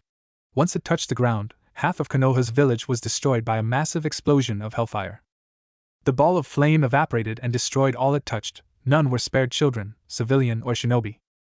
All were killed, none were spared. Men, women and children alike were not spared. His wrath, soon the corpses of the dead littered the ground, while some were screaming as their flays melted from their body from the intense heat. Wow, Naruto-sama isn't pulling any punches, Mito said as she watched the fiery ball of doom light up the blood-red sky. She watched as Naruto just gave a cold chortle as he butchered more vengeful shinobi.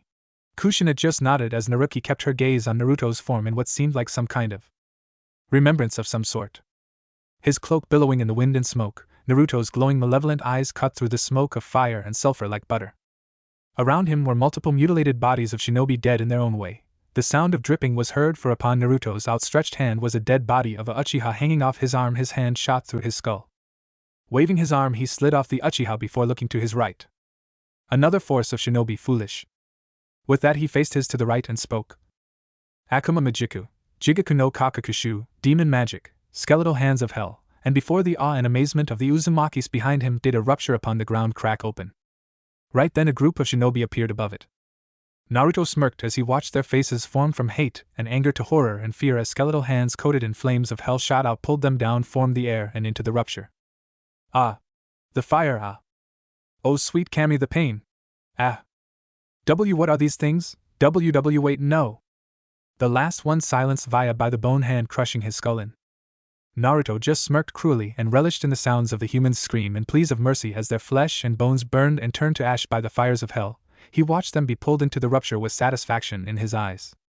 That is when he sensed to his ire another forcing coming from his left, only a chakra signature higher than the others were with them.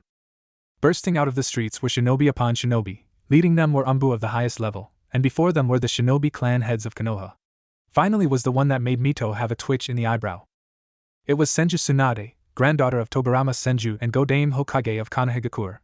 Her amber eyes were filled with anger and distaste at the being before them who had destroyed so much of their village. With her were the clan heads of every clan in Konoha garbed and ready for battle, though Naruto just ignored their presence and spoke. Pathetic. If this is how strong Ninjenkai has to offer, then I'm sorely disappointed, his uncaring gaze shifting back to his normal uncaring one. This seemed to irritate the shinobi that were ignored by him, and Tsunade spoke on their behalf.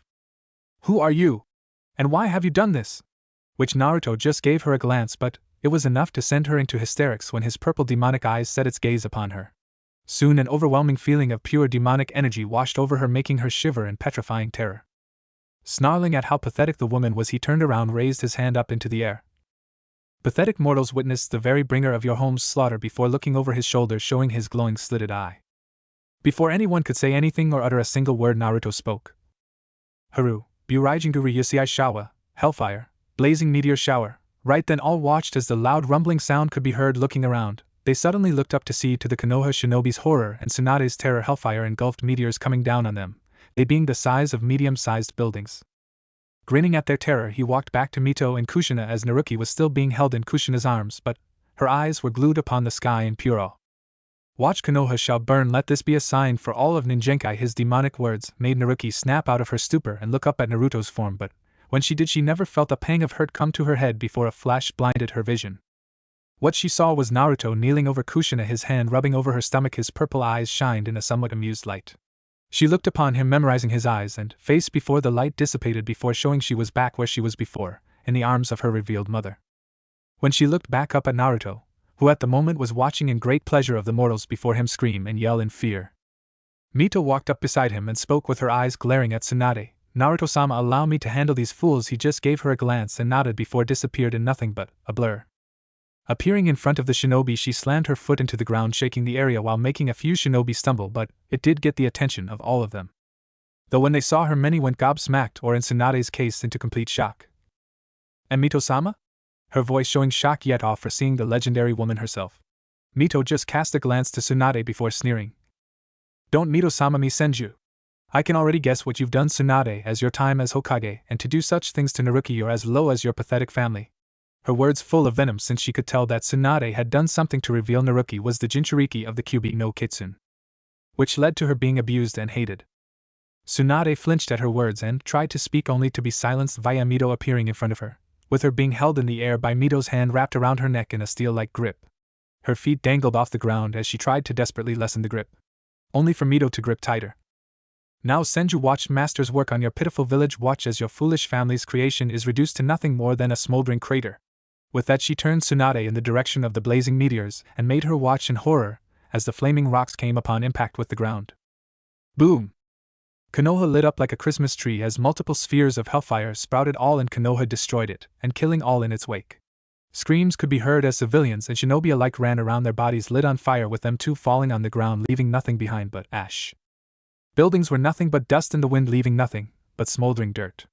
Ash, dust, and smoke blew in the wind as the echoes of screams and yells of humans rang through Konoha as well as the cries of children. Tsunade watched it all as tears fell from her eyes before Mito uncaringly threw her into a building with it collapsing all on her. With that done she spat on the ground before turning to her master and walked to his location. The shinobi that watched the scene just saw red and charged in blind fury, only to make their last mistake. Fools, Akuma Majiku, Suru Sheisei Doriganzu, demon magic, soul-eating dragons, and to the horror of the shinobi a dark circle appeared behind Mito and in a blink, multiple black dragons shot out with their maws wide open. Too late to react, their mouths flew open in a silent scream as the dragons shot onto them. Never breaking stride she walked over to the others and bowed her head at Naruto, which he just nodded before she got Kushina aside once more. Naruto himself looked around seeing no others coming for them, then suddenly he looked up in the sky and frowned. So they send him quite desperate they are, they heard his words and looked at him questioningly before they saw him looking up. Doing the same thing Naruki gasped as did Kushina and Mito. For a bright hole opened up splitting up the crimson sky before a figure could be seen floating down. Naruto just frowned when he was confirmed of who it was. When it was clear to see who it was a man. He was tall, around the 6 feet 5 inches stature, but everything else was cloaked under a massive black cloak, with ripped ends at the end. His face as well was covered with only his glowing white eyes shone with themselves showing boredom. But the real eye-catcher was the angelic wings upon his back. They were spread out in a 15-foot span with them being a dull gray in color. Finally was the giant Zanbato strapped to his back. Naruto merely stared at the being and spoke. So Kami sends her best of the best when she can barely even keep her own creations in check, isn't that right, Abaddon? His tone changing to a more demonic tone. Said man just looked upon him, his eyes changing from boredom to a joyful yet curious look. Hellwing? Haha. It's been millennia. How are you? Naruto just shook his head at the man's choice of words. His two slaves and Naruki watched on in curiosity. You never change, but then again you wouldn't be Abaddon if you had, which made a glowing white smirk appear on the shadowed man's face. As have you causing trouble, have we? This made Naruto roll his eyes, that is until the man's cloaked figure tensed and spoke in a more serious tone. Now what have you done this time to enact the wrath of the deities as a whole this time? Which Naruto just waved off his question in a non-nonchalant manner. Nothing really, just doing a little clean up pathetic humans here and there, which made the man's eyes narrow. You mean slaughter like this, right? Gesturing at Konoha's smoldering form, shrugging, Naruto gave an uncaring glance. Yeah, you can call it that if you want. I have seen enough of these pathetic humans to know they just aren't worth living. They're nothing but sinful beings of the highest order. You know that as well as I. Abaddon, the man just shook his head in exasperation. True, I will not deny it, but you have angered the court of Kami with this action, Naruto, for you have the child of prophecy in your grasp, and that is something Kami cannot let continue, which Naruto just grunted. Like I care what she thinks. If she's just gonna stand up there and sit upon her throne and watch as a child is beaten, then no, I'll do whatever I like, and I'd like to see anyone trying to stop me, whether they be God or not. His voice gaining a much colder, aggressive tone. None of which Mito and Kushina had ever heard before. Abaddon himself eyed Naruto with a solemn look before he grasped his Zanbato. Then you give me no choice for angering the deities and upsetting the court of Kami. I am ordered to kill you, Hellwing Naruto, said Devil, just gained a grave look and shook his head. You are a fool. With that, Abaddon disappeared along did Naruto. Then it was like a deadly silence filled the area, and before anyone could utter a word, clang! Naruto and Abaddon appeared in the air with the Zanbato being blocked by Naruto's no Daichi. They disappeared once more in godly speeds before they appeared once more on the ground, another resulting clash uprooting trees before setting them ablaze. Leaning to the left, Naruto dodged a swipe before giving Abaddon a quick slash across his chest, giving a long gash on his cloak. Said angel just grunted, but before he could retaliate, Naruto was on him even more with much more aggression he thought possible. Moving to the right, he dodged a stab before he felt pain in his stomach. Looking down, he saw Naruto's fist embedded into his stomach. "You've gotten slow with those words." Naruto pulled his fist back, making Abaddon hold his stomach in pain, and before the angel could gain his breath, Naruto brought his Nodachi out and crouched with his weapon being held in a firm grip. Seeing what Naruto was about to do, Abaddon cursed. "Now I end this with that in," but a mere flash, Naruto appeared behind the angel, his weapon outstretched in a manner indicating it was swung. With that, he stood back up and let his Nodachi disappeared in a pillar of hellfire. Abaddon stood there before in a blink multiple gashes appeared on his cloak as his Zanbato itself broke in two. What the you were never this strong before his words came out in a strained tone. Naruto heard his words but ignored them before walking up to him. Grasping his cloak, he spoke with his other hand glowing in a dark aura. "Now go deliver this as a message to Kami and those other fools. If they come after me again, I will make Ninjenkai my own personal underworld. Now be gone from my sight, and become stronger. You've become weak." With that, he threw him into the air before disappearing.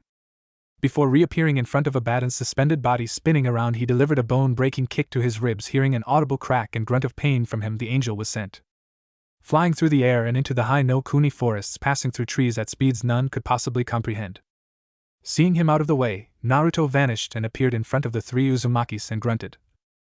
"Now let us go, I tire of this place, and the child needs some food before she dies of starvation." Nodding at his assumption, they all stood up with Naruki held gently in Kushina's arm, but her eyes were still on Naruto's form in akin to awe.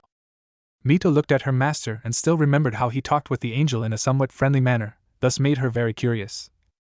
"You am Naruto-sama, if I may. Who was that man?" Which the devil just snapped his fingers, making a portal appear as he spoke. "He is Kami's strongest of her angels, going beyond that of the Crusader Legion. He in a sense Kami's bounty hunter. He is the Archangel Abaddon, and at one time a fellow acquaintance, but he has let his skills get rusty." That made her raise an eyebrow but didn't push any further, knowing it was her master's past, and she didn't need to know too much. With that, all four of them walked through the portal, never to see Ninjenkai for quite a long time. And what if Naruto was raised by Kami and Mito Uzumaki? Thanks for watching my video till the end. If you enjoyed this content, then do consider subscribing to my channel, and leave a like if you guys need the next part. Comment down, and thanks for watching the video, and see you guys in the next video.